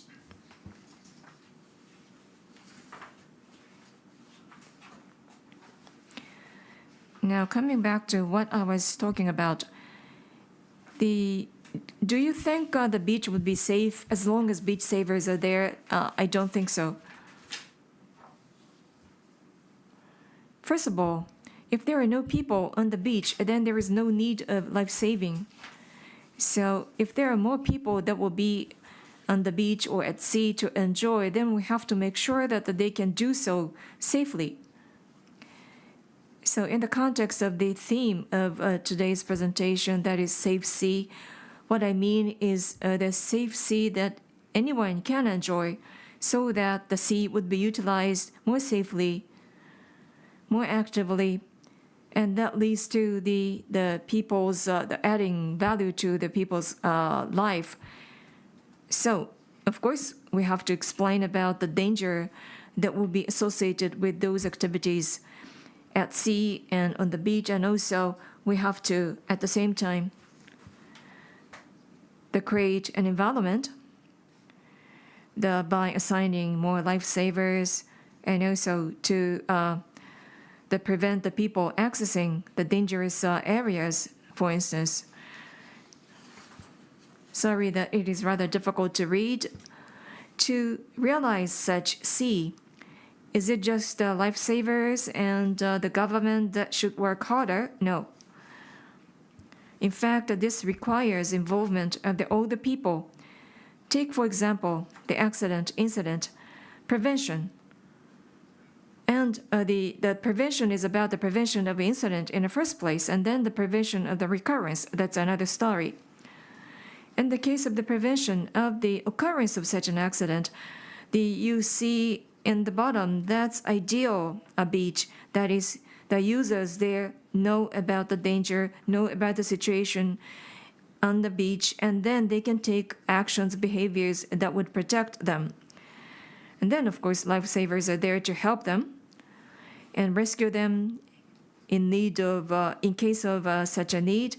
But even before that, we also need to raise their awareness about the caution, the point to be they should be cautious about. And that could be included in the message contained in the news that will be issued by the local government as well as national government. In fact, the different stakeholders could be involved in issuing effective message. When it comes to the coast and the beach, who should take a leadership? That sometimes becomes a question. And that could be the administrator in charge of the management of the beach, and that involves different stakeholders, including those people that are running the facilities on the beach. But I'm not talking about just one segment that should be involved. In fact, all those concerns should be gathered to discuss what they can do to make it safer. Then on the right, I also describe how to prevent the recurrence. If such an incident was experienced, how can we prevent the recurrence of such an incident? No matter how much we do for improving the environment, in fact, this is a part of the nature, and therefore there could be typhoon or tsunami, sometimes beyond the expectation and human knowledge. So how can we implement measures to prevent recurrence? In such a case, the stakeholders involved in the incident, as well as other people on the ground, in addition to lifesavers, all those people that are on the ground should gather their expertise, experiences, and then that could be organized and developed into, for instance, the case studies under the leadership of the national government, so that the safety-related the system and the mechanism be implemented, and the national government as well as municipalities and the beach managers. We only see a limited number of cases of good practices, and that's where I'd like to turn to you for your support and cooperation so that we can work on this common challenge. Lastly, what's important is to see more happy faces so that everybody agrees that the activities were successful. So let's join hands together to work together. Thank you.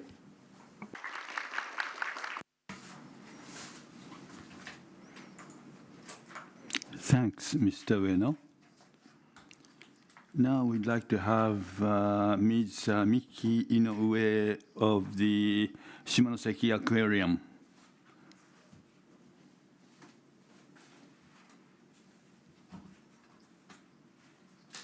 Thank you very much for your kind introduction. Nice to meet you all.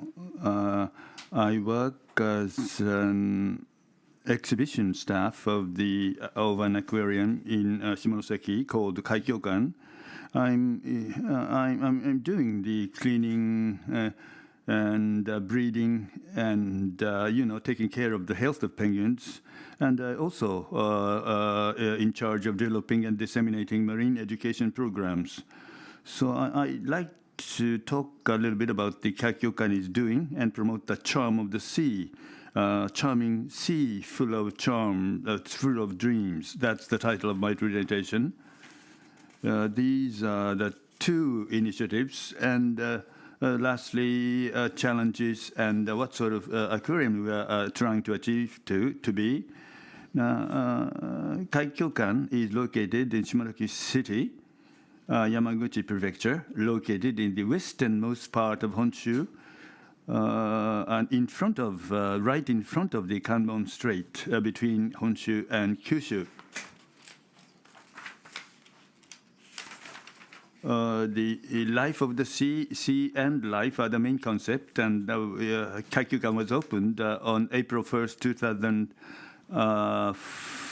2001, with the concept of the life of the sea and the sea of life. Aquariums have a variety of roles to play. Aquariums as social education facilities in the first place. And in addition, Kaikyokan in Shimonoseki not only serves as a place for citizens to study and relax, but also serves as a core facility for tourism promotion in Shimonoseki. Among other things, I would like to talk about exhibitions and educational programs we are implementing.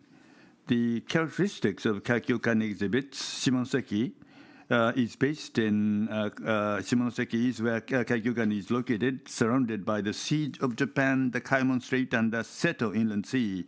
Large aquarium exhibiting the three sea features with the common bridge in the background in the Shimonoseki, where the ban on eating blowfish was lifted quite early. The city's fishes fugu, 100 types of puffer fishes are on display at any time, making it the largest exhibition in the world. Aqua Theater, where dolphins and sea lions perform together, which is rare in Japan, and Purpose, a type of whale that lives in the Seto Inland Sea and other waters near Japan, are also on display.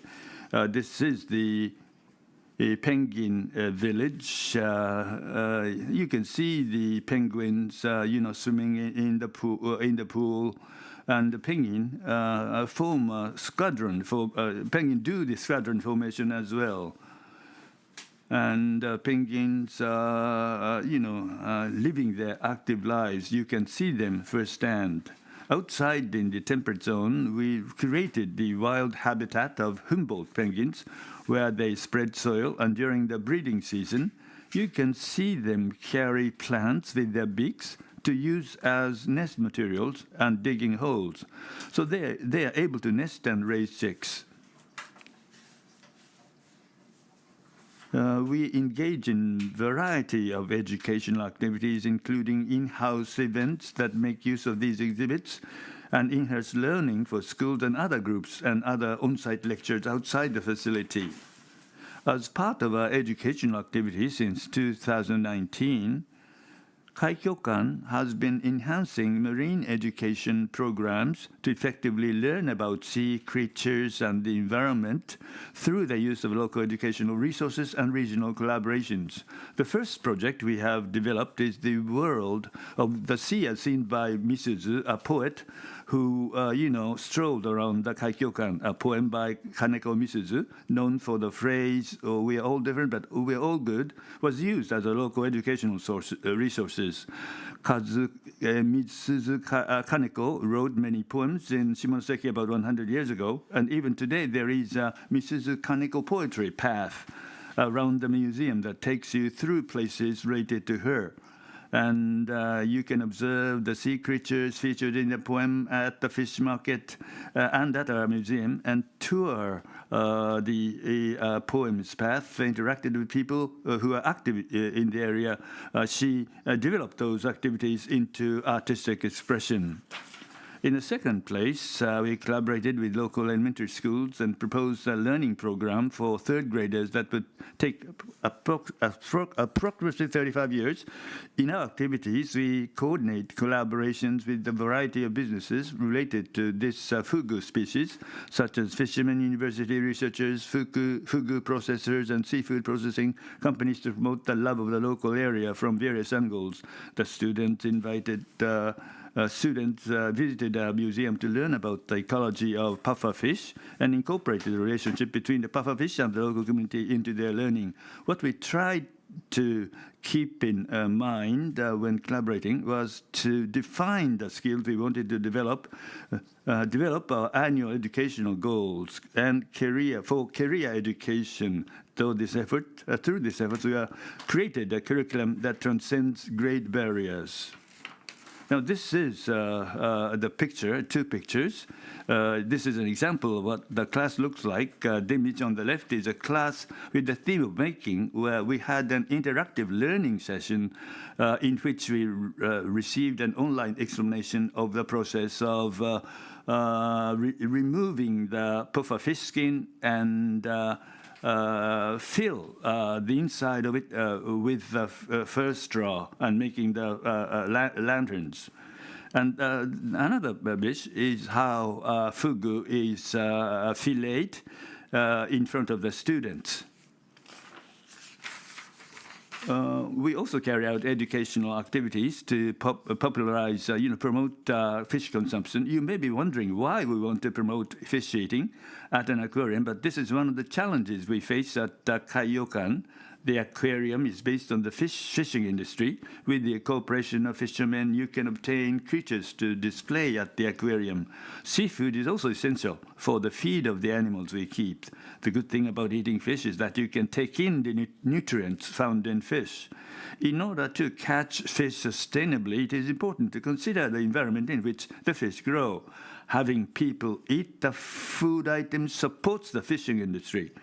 The aquarium is also working to promote fish consumption through exhibits, explanations, and education, so people can eat fish sustainably. Now, opportunities to fish at the table are decreasing, and there is a growing shift away from fish, according to a survey of elementary school students about eating fish. The thing they dislike about fish are that they have bones, that they are pain to eat. I thought if people started liking fish, like fish bones, they would be less. They would hate less fish, and maybe more people would like fish. So I started the boiled fish class. This has been going on since our institution opened. The content is to learn about the shape of the fish bones while eating delicious red bean boiled fish. In 2021, when Kakyokan celebrated its 20th anniversary, we held a special exhibition with the theme of food and resources as a new development. 16 interesting fish food items from all over the country, experiencing the smell of kusaya, introducing Shimonoseki's whales, puffer fish, monkfish, and sea urchins, and introducing the process from when they are caught in the fishing industry to when they reach the table. Reports of staff cooking and eating fish that are not usually eaten are on display. Starting from 2023, we have registered as a supporting member of Fish Day, which was established by the Fisheries Agency to promote public-private collaboration in an effort to increase the consumption of seafood. The 3rd and the 7th days of each month, we introduce fish dishes in our aquarium and at various events. The current situation is that aquariums are still not seen as places for learning. The development and implementation of education takes time and human resources. Everyone who came to Kaikyokan have fun. How much learning can you draw out of that? Out of what you feel? I hope that going to Kaikyokan, people will become interested in the sea creatures and the ocean, and that will become a window into a future. Now, this is last but not least. Although there are other issues, the image of aquarium that Kaikyokan is aiming for is one that balances the various roles that an aquarium should play. Show the significance of existence by playing a social role. Thank you very much for your attention. 最後のスピーカー Thank you very much, Ms. Inoue. But last but not least, we have Mr. Tsukasa Tobashi of the Mizuho DL Financial Technology, Profitable Ocean. Thank you very much. Hello, everyone. My name is Tobashi of Mizuho DL Financial Technology. I'd like to begin with the introduction of my organization and myself. But I didn't talk about the title of my presentation. In fact, I have been told to talk about a profitable ocean, and that's what I'm going to do.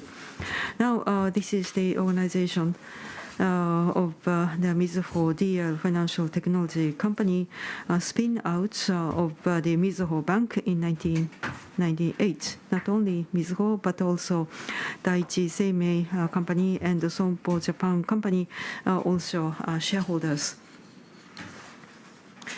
And this is our mission. We light the future with finance and technology. Not only the traditional business, the finance, but also the smart the technology and the data science. They also the part of our the company and the operation.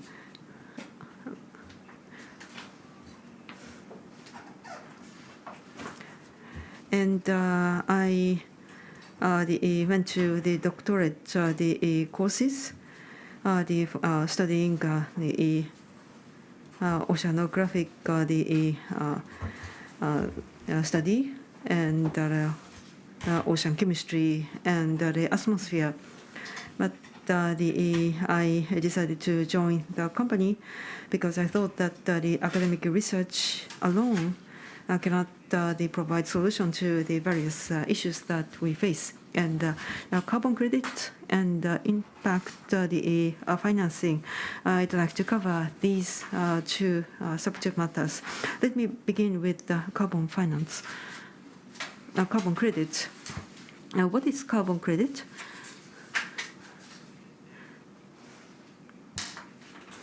As stated here,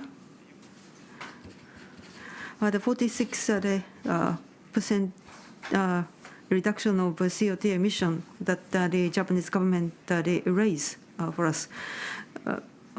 Even though the private businesses work hard, the CO2 emission is inevitable to some degree. So the sink and also the offsetting with the stored the credit should be utilized in order to cover the emission that exceeded the target, and the voluntary program includes the blue carbon. This is used this is to offset the emission that the companies emitted over the government CO2 emission target, and this is a J credit, and the voluntary credit is include the Corsair and the other Corsair and other programs which the offset the emission that over the emission that emission that over the company's own objectives. And in the blue credit, the credit is sold to companies which have been verified by verifiers. And TNFD stands for Task Force on Nature-Related Financial Disclosure.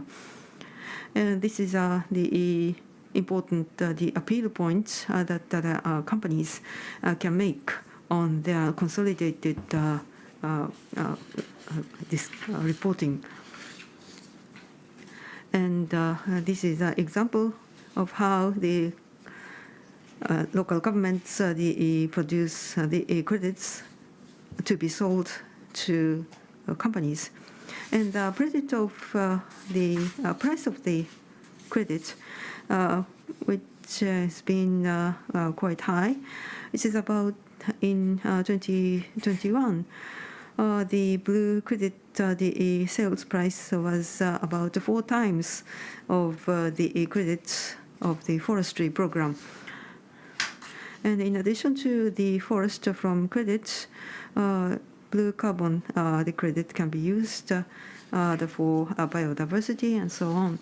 At the bottom, you see the blue carbon is issued. And then the purification of the seawater and the increase of the sea, the ocean, stock is the core benefit, and sometimes the price is 10 times higher from the ordinary certificate. And this is about the blue carbon. The blue carbon is defined as the carbon taken in to the marine ecosystem, such as the seagrass bed and the shallow the water area. And I think the storage, not only capture, is important. Once captured, the carbon is stored the underground for hundreds, sometimes thousands of years. And also the cleanup the effect and the disaster reduction effect, for example, brought about by the mangrove, which the buffer the strength of the waves, strong waves. And also another benefit is the biodiversity, enriching biodiversity. So this is there are some examples of the blue carbon projects. Bottom left. This is the project by Uninomics in Japan. The sea urchin is increasing due to the rising temperature of the seawater, because the mortality rate of the sea urchin is very high when they are young, but with the rising temperature of the seawater, the period of the youth is shortened, so the mortality is going down. And the bottom right, this is the blue carbon's another effect, that is the storage, or the capturing and storage of the carbon. A huge amount of the CO2 is captured and stored, but at the same time that can affect the marine environment, and there is a concern about cost. We haven't been able to measure the impact of the CO2 storage on the marine ecosystem, and the World Bank pointed out that the cost of this kind of project is quite high. And the future economic impact predicted related to blue carbon. Well, I think it's really difficult to estimate the amount of the CO2 stored as the blue carbon. We look forward to further development of the measurement technology, and it's really difficult to monitor the seawater with satellites. monitoring is very difficult. Right now, divers go into the sea and monitor, which costs sometimes tens of millions of dollars. So economic viability is a challenge here. And the bottom left, you see the challenges of the blue carbon projects, and that is expressed in words on the left bottom. And we need the technology to measure the area in the rocky sea floor, and the technology to calculate the change in the water quality, and the technology to calculate the absorption coefficient. And let me then talk about impact, the project impact financing. And a green bond is now available, which is a new area in sustainability. In order to reduce a certain amount of CO2, we need the funding. For that, we issue bonds. And sometimes the interest rate is low. And green bond and the SDG the bonds, the outstanding issuance of such bonds, as you can see at the bottom. Right now, the issues that have been the leveling off, not very much increasing, because the CO2 emission reduction, even though the emission reduction is realized, it's not clear whether it's a result of the very hard work of the company, or the reduction was quite easy without much effort. And also the impact the financing is the good response. One other solution to that, if we can prove that the water quality increased, and there is the abundance of fish stock, and the value of the company has been raised, and then we can monetize, quantitatively estimate the value that the company generated through their effort.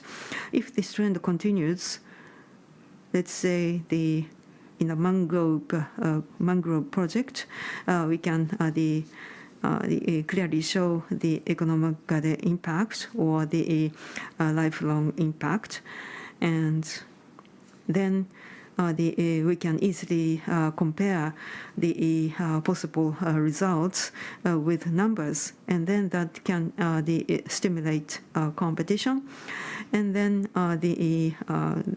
these such projects will be able to attract more funding easily from investors.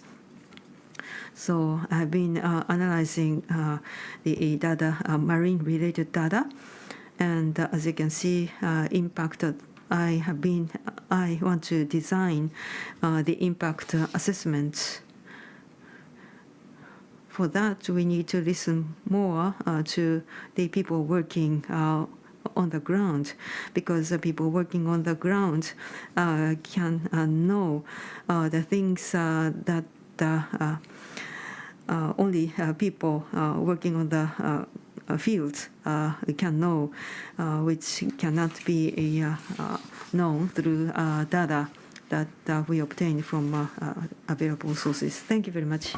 ご発表ありがとうございます。またスピーカーの皆様どうもありがとうございました。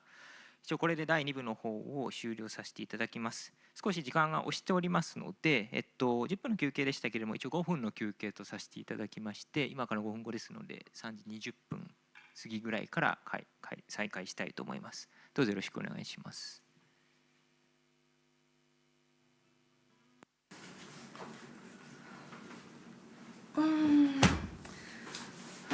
随分暖かくなったけど、なんかもう疲れました。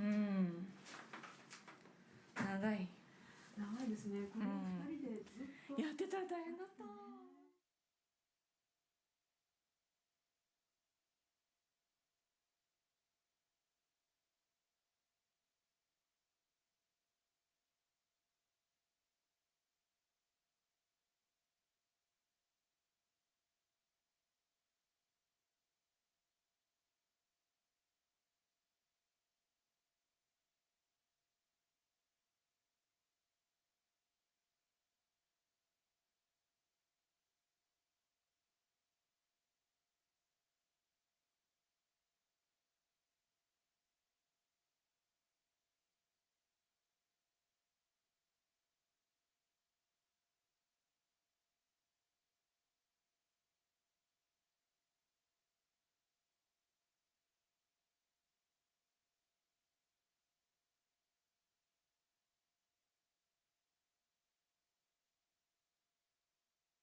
Now, please take a seat, and we'd like to resume the next part. Sorry for interrupting, but now we'd like to resume the program.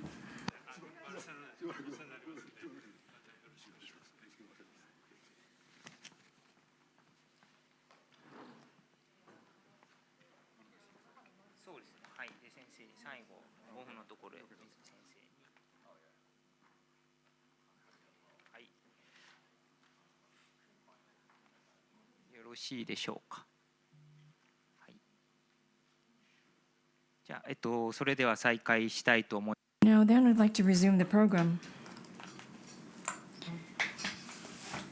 This is a general discussion session. Here we'd like to discuss the ECOP Japan poster as well as other topics to be discussed, together with a question and answer among the panelists. Today, we are going to be very busy, and therefore I'd like to decide on the priority. I'm sure that you have many questions. We also received questions online. There are many, and therefore, let me suggest the following.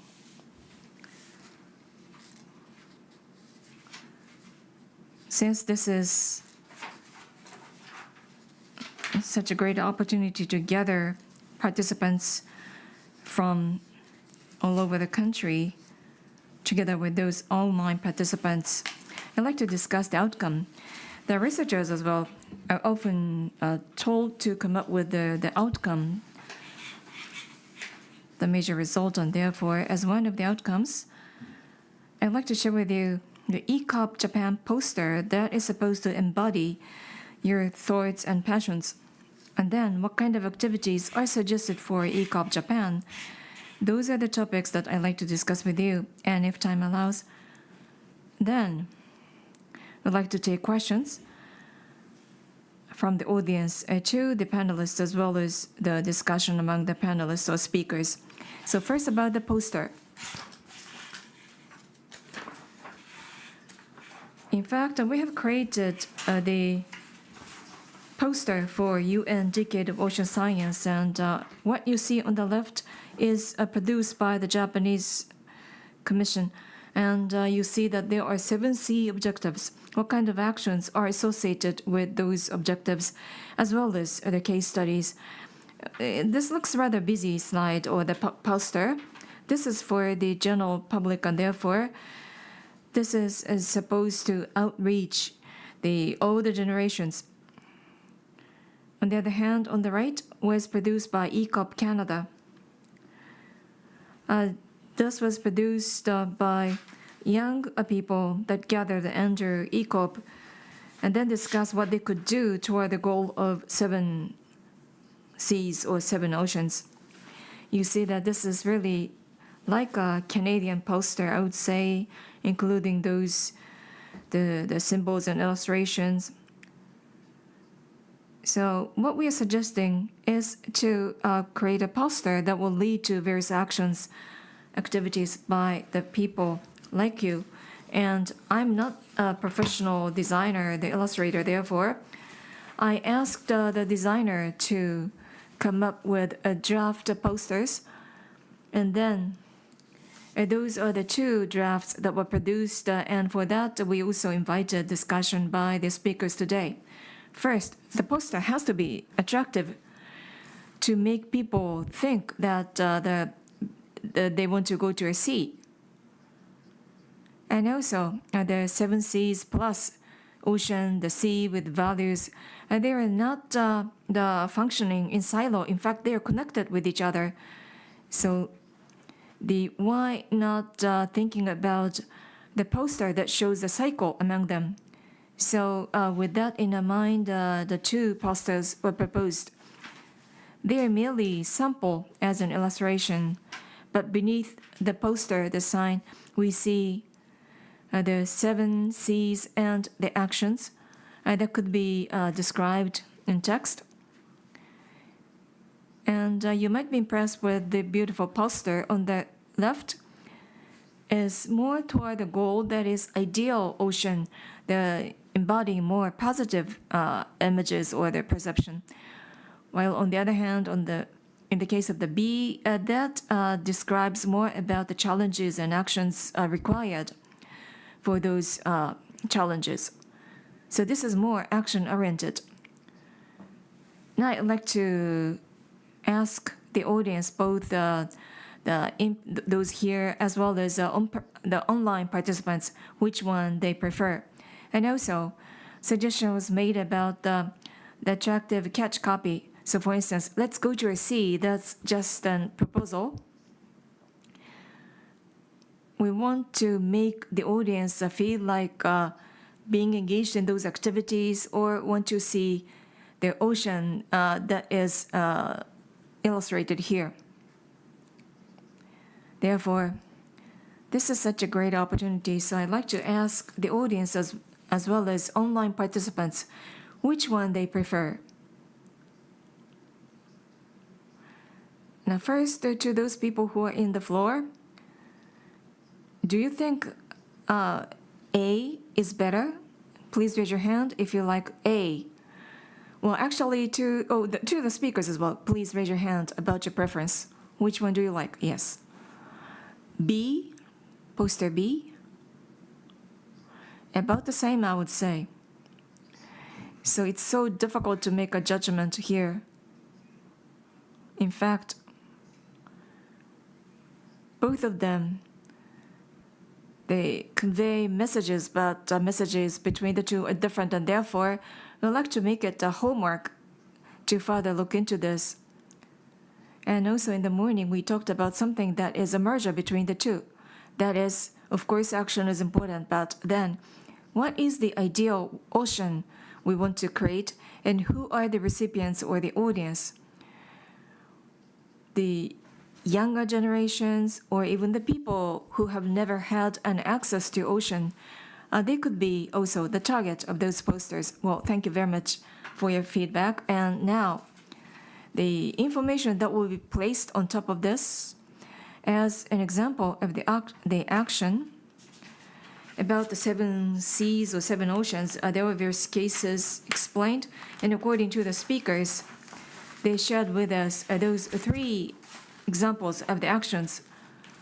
And one word of caution, that is, especially for young people, the actions that are considered to be feasible, something easier for them to put their hands on, like for instance, under the category of the clean ocean, that has to do with the sewage treatment, the waste, the garbage, marine debris, and the healthy and resilient sea that has to do with the ecosystem, marine sanctuary, the overexploitation, prevention of the inflow of the garbage, and then productive sea, that would be by way of knowing the ecosystem to make eco-friendly fishing, harmonization among society, environment, and economy. And number 4, the predicted ocean, as Tanaka-san stated, to explain in plain words about the dynamics of the sea, and also safe sea, that will be about knowing the characteristics and features of the risks and the preventive measures of the recurrence. This is also related to other target as well. And number 6, this is accessible ocean. The useful information to be provided, and such information should be accessible, available anytime, anywhere, whenever it is needed. And number 7, that's about the attractive and the engaging ocean, to hear about the ocean and go to the sea and feel about the sea. But there are those people who are living in the mountainous areas who have never seen the ocean. In such a case, to share with them the images and the videos about the ocean, and by so doing, you can at least have a feeling about the sea and ocean. So those are the cases or the examples that were suggested by the people among the panelists or the speakers. But now turning to the audience, if you have any ideas what kind of action will make the people feel that this is the question, the challenge of their own? If you have any suggestions, ideas. Do you think this is exhaustive of all the actions that you can suggest of? Anything? Then let's turn to the online audience. To the online audience, we have a Q&A function, so please send your message through that function. About action. No questions so far about actions. Anything else? How about the speakers, if you want to suggest anything?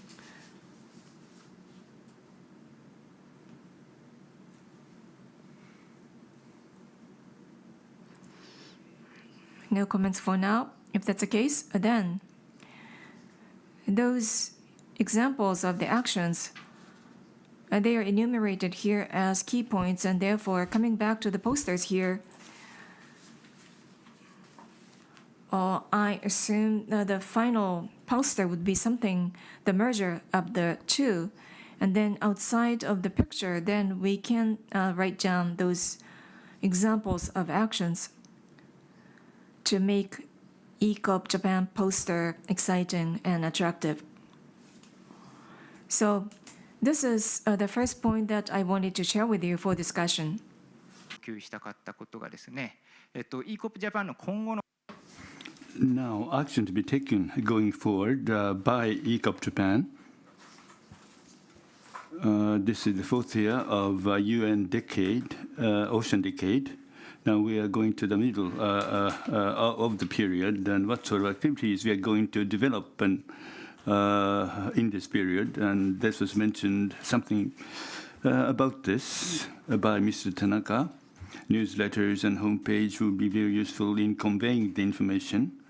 And ECOP activities in Japan, lots of activities were displayed, and they presented very excellent presentations on the activities. Those people's voices and opinions in the form of video letters or in the form of the webinar video conference will be conveyed to the rest of the world, not just in Japan, and also information sharing with other ECOPs. But it takes money. If you hold a session like this, it takes money and time. But SNN, I mean, social media can be affordable, taking less money. And this is very usable means of communication. So your opinions may be, displayed on the social media.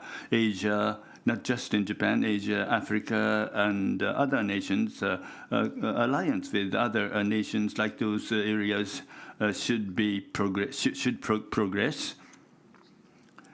Later April, in Bangkok, Thailand, East Asia,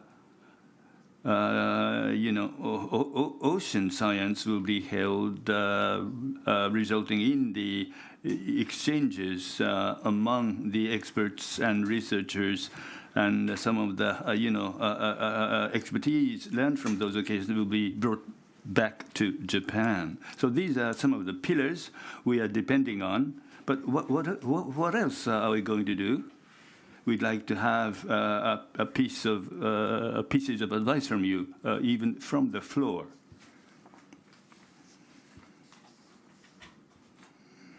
May I? In my presentation, the questionnaire survey was conducted to identify the issues and challenges, and that sort of thing reflects the young generation's mindset, even against the UN philosophy or principles. This will involve not just the younger generation, but the other older generations of experts and researchers and others. So some of the proposal we expect to come from the older generations as well. And this will, make for a better, working out of the additional goals. So every generation doing their activities on their own initiative, this is not good. Some sort of collaboration between and among generations should be established. So at this stage in time, I'd appreciate it if you express your candid opinion on this occasion, or maybe other occasions later in the, or get-together or party, that sort of thing. I think what Morioka-san has said in this connection, the opinions in the floor and from the online are very welcome. What else can we talk about? We give a thought to this. Well, for example, ECOP generation is in their 20s and 30s, but more younger generation in their teens. We have to expand collaboration with those generations. Secondary education student, etc. Also, we have to produce something of value. What sort of value-added value we can draw from the ocean, and those information, these pieces of information should be quantified. So this spans the area of social science to natural sciences as well. So through mass media, we have to tell them a lot of things. A lot of activities have been evolving, but we do not hold such new activities as of now. So some of the lessons can be drawn from the other activities in other countries. Maybe social media may be a good venue to exchange explanation, to draw some lessons from the people in other countries. And also other alternative expression of the ocean. When you say ocean, speak of the ocean, it entails the waves, or even in the middle of the city, you can feel the sense of the sea intuitively, and this also has something to do with the eating, food consumption. Even if those who are not able to go to the sea, I think we have to incorporate the opinions of those people into the discussion, into the fray. I think we should include those people as well. So ocean literacy has been bandied about for a long period of time, and we are thinking of exchanges with the young professionals, so that we can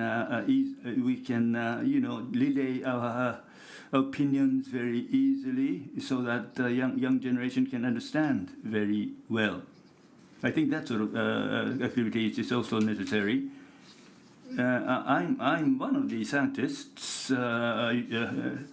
Ocean science. If you go to the UN page, so we are in the realm of science.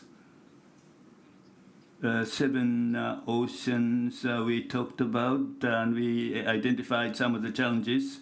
And how should science deal with those challenges in a bit to work out some sort of solutions?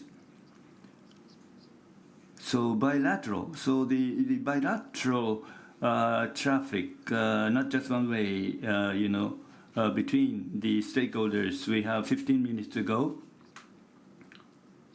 Do you have any questions so far? The microphone will go to you. My name is Kitazawa. What I'm doing now is just an old man, walking around meaninglessly. But I have heard the very good presentations. I'm very excited. This is a rare thing. And what you have shown us in terms of the posters, the slide, the top of the slide I'm interested in. For the next generation, many of the people who are on the stage are young, established professionals or young Turks maybe.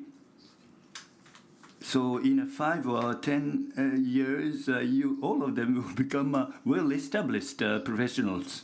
So I'd like so in the soccer game, what is growing important is under 12, like the soccer players. So the speakers on the stage have to communicate something important to the coming generations. Thank you very much. I'd like to answer that question, but could some of the speakers respond to that question? Ms. Kinjo, please. This may not be a correct answer to the question you asked. Middle school students are studying a textbook that deals with that sort of problems. This is an answerless question. This is a very deep question. What would you do if you were in that place? And I'm doing my best to try to, answer that sort of question. So not just teaching in one way, but putting questions to the students. That's the ideal way of education, I think. Well, I talked about productive sea. Toba, we have kindergarten in the sea. This is something set up by the Ocean Act in Japan. So the marine education starts at elementary school level, and how we evolve and develop that as the grades proceed. So in 5 years' time, I have my own ideas, what sort of thing we should be doing. The platform, that sort of platform will be created in the future, and we are going to represent a counterparty organization so that we can deal with the national government on an equal footing. I think that sort of, organizational problem we still face. I'm not saying any senior people, older people are no good anymore. But some people would like to work with these experienced, seasoned senior stakeholders or the pundits. So some sort of direction or could be worked out by the senior people first, then to trickle down to the younger generation.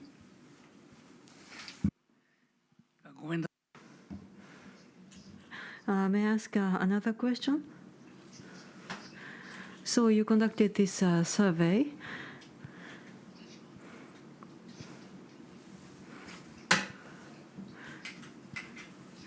I think it's important to involve teachers of grade school or elementary school. Did you cover such teachers in your survey? This is my first question. And secondly, As Ms. Kincho said from Okinawa, in the primary school and also in the middle school, how about using the opportunity of school trips of these students? I have been talking about that, but I haven't come to any conclusion or the results. According to my own personal experience, well, during the Second World War, I experienced primary education, and I witnessed the Tokyo war raids, and I moved to Nagano, and I graduated from the primary school, and in the mountainous area, teachers didn't know the sea. So today, you can watch and obtain information about the sea on TV or the social media or internet. So the primary school teachers and the middle school teachers should be and can be engaged more through your activities. Because before the COVID, Mr. Terashima, they carried out a certain project which was participated by quite a number of the school teachers. And I lost connection with them because of the COVID, but perhaps you can choose a very promising and passionate school teachers from such groups. Thank you very much. That's a very good idea. The time is pressing. Unfortunately, I have only had 5 minutes left, but we have received many more questions. Why don't we take up one or two questions? The next question is addressed to Mr. Maron. You have heard about the Japanese experience and the Japanese. Did you notice? Did you find anything that is unique to Japan, different from other countries' the experience concerning EPOC project? And did you find anything that is that can be unique but has potential but hasn't been utilized yet amongst in Japanese activities? 英語で大丈夫ですか？はい。はい、質問がどうもありがとう。Thank you very much for your question. Important question, and I would say that's something that hasn't been utilized yet in the context of Japan. Mostly revolves around the use of social media groups and channels of communications that have been used in other countries. So, for example, we have social media groups in countries like China or India or Malaysia, where they have hundreds of people, so like it could be early career professionals, students, but also senior experts from different institutes who are like together under the same group, sharing many different opportunities. It could be events or job offers from different places that could be interesting for some ECOPs to learn about. And sometimes they don't know actually how to find those positions and those opportunities. And these groups help them to receive that on a weekly, monthly basis. And I think that's something that ECOP Japan could definitely utilize and grow potentially through the LINE application group or other social media platforms. They have really a great newsletter offered in 2 languages that I think is really great to have. But it's like to build this sense of community. I really like this comment about the teachers that we just heard, because in the survey we weren't able to capture as many voices from people living inland and in other more remote areas of Japan. So it would be really important for the group to kind of reach out to those people to engage them better. And I'm coming from an area where, I grew in the mountains of Switzerland, so I never had this connection to the sea before, and I know how important it can be to understand how the rivers are connected to the ocean and how the ocean can impact and benefit you even though you live thousands of kilometers from the sea.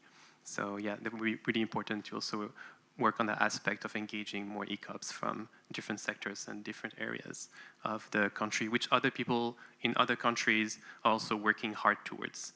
And another point is really the idea of ocean literacy. We've seen that there's so many different interesting contexts. I learned a lot about what kids in the Philippines think about the ocean and how it compares to kids in India, to kids in China. And it'd be really interesting to start connecting them together and bring also schools and kids in Japan for them to like learn what schools in another country are doing and share and exchange knowledge thanks to the leadership of early career ocean professionals. So yeah. はい、どうもありがとうございます。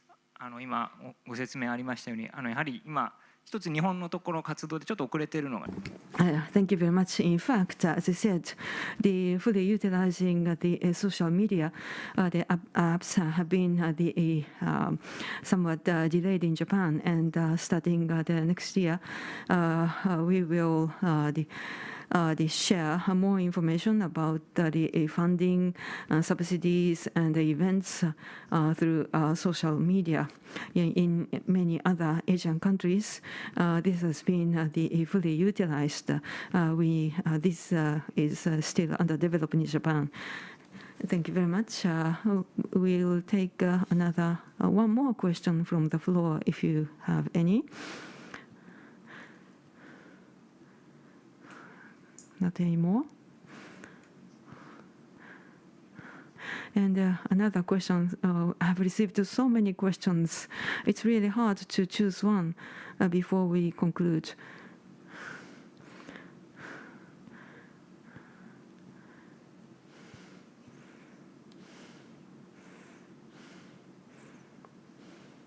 There are so many different kind of questions, but we need to find one who haven't raised or responded to yet.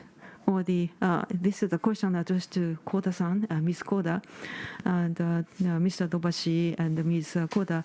You are involved in the carbon the credit and also the fixing the carbon with mangrove. What happens to the carbon fixed in with the mangrove? So as Mr. Dobashi said, I think this will impact quantify the value of the carbon, blue carbon. Thank you very much. Yes, about the carbon credit. The things that can be translated into credits usually can capture and store the carbon for 100 years. Of course, this is long for forests, but these days, the 100 years storage of course, they can have impact in terms of the climate change, but longer period. The utilizing the scientific or the chemical or the engineering skills in order to capture and fixate the carbon for thousands of years instead of 100 years. Such an argument is growing these days. And so depending on the length of the storage of the carbon, of course, if the carbon came from agriculture or from fossil fuels, and also depending on the sources, the duration of the fixation or the technology appropriate for the storage can be chosen. That might impact on the price of the eventual credits.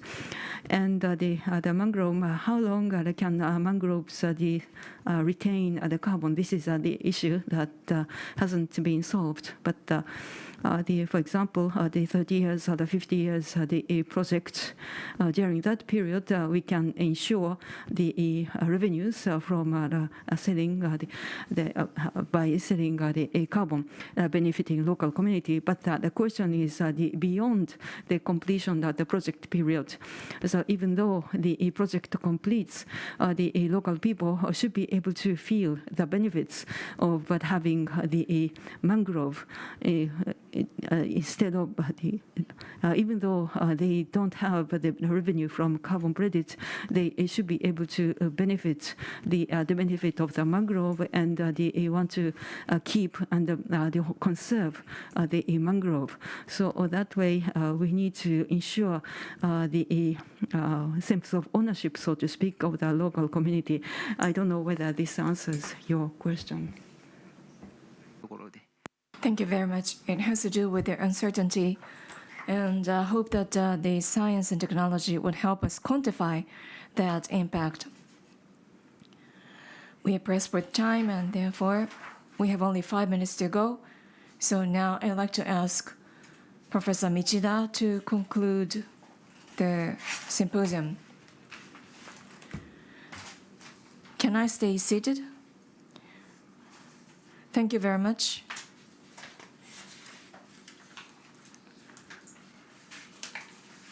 Discussion in the beginning, as well as various activities by 7 people that were so thought-stimulating and inspiring. The talks, initiatives were new to me. There were those that I knew of, but it was a great opportunity to be acquainted with the new friends, I would say. Sato-san, I think I met Sato-san some years ago, but I really enjoyed the presentation. I'd like to highlight 2 points that left with me strong impression. As I showed you in the slide, among challenges and issues, the number of cases related to disaster mitigation that was rather small. Maybe that is because in most cases, the disaster prevention mitigation activities are undertaken by a large organized the group.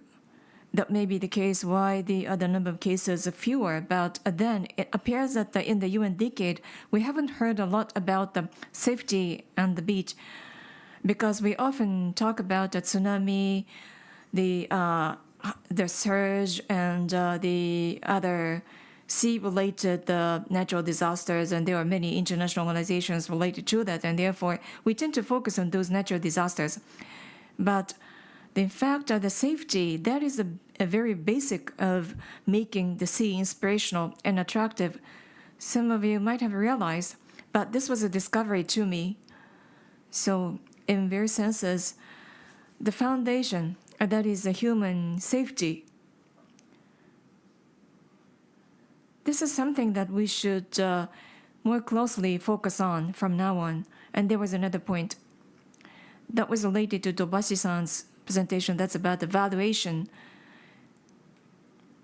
or visualization. I don't like that the word that much, especially the visualization of the quantified result. But how to go about that? Fear is from now. That is at the time of evaluating the achievement during the UN decade. Not just the intuitive evaluation or subjective evaluation, but also the values, if that or such values are quantified and presented, that will be better.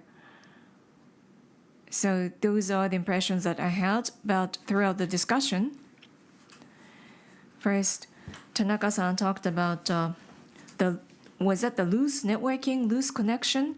I think that is good. That's important, yet we should be relaxed, so to speak, in working on various activities. And then people often point out that I'm the one that seems to be the most the leaning forward. But if you are too much the tense and leaning forward, then such activities would not be sustainable.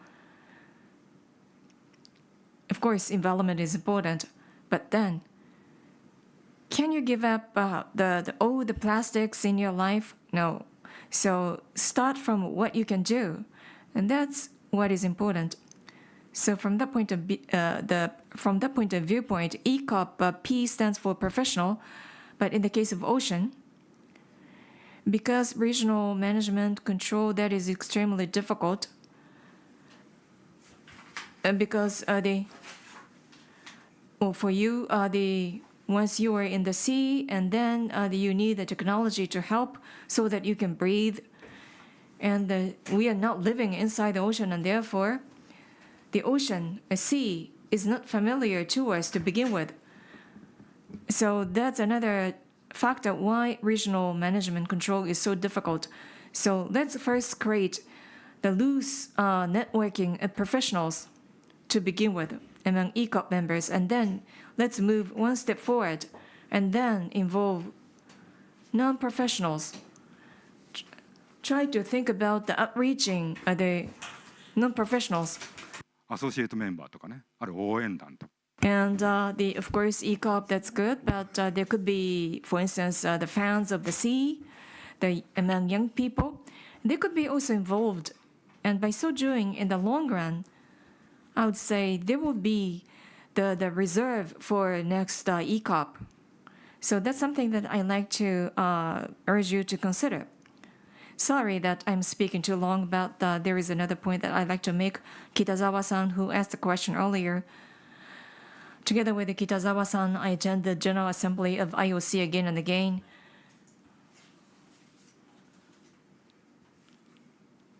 The reason why my presence was improved to be promoted to a chairman, that's thanks to Kitazawa-san, and therefore I was so glad to see him today. About ECOP activities, we are here to support you, cheer you up and support. To the extent possible, whenever we can do, please turn to us and make a request. So please do include myself and those people who are here today to be part of the network. Thank you.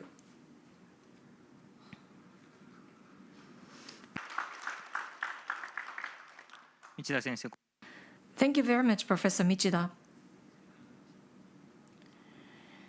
Now to all the audience who came to join us at the symposium, thank you very much. To those of you who are here today, if your time allows, hope that you would join us in the networking session. There will be an announcement made by the Secretariat as to where to go.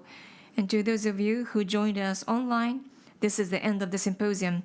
Thank you very much for your interest, and hope that you would continue to follow us through ECOP Japan. Lastly,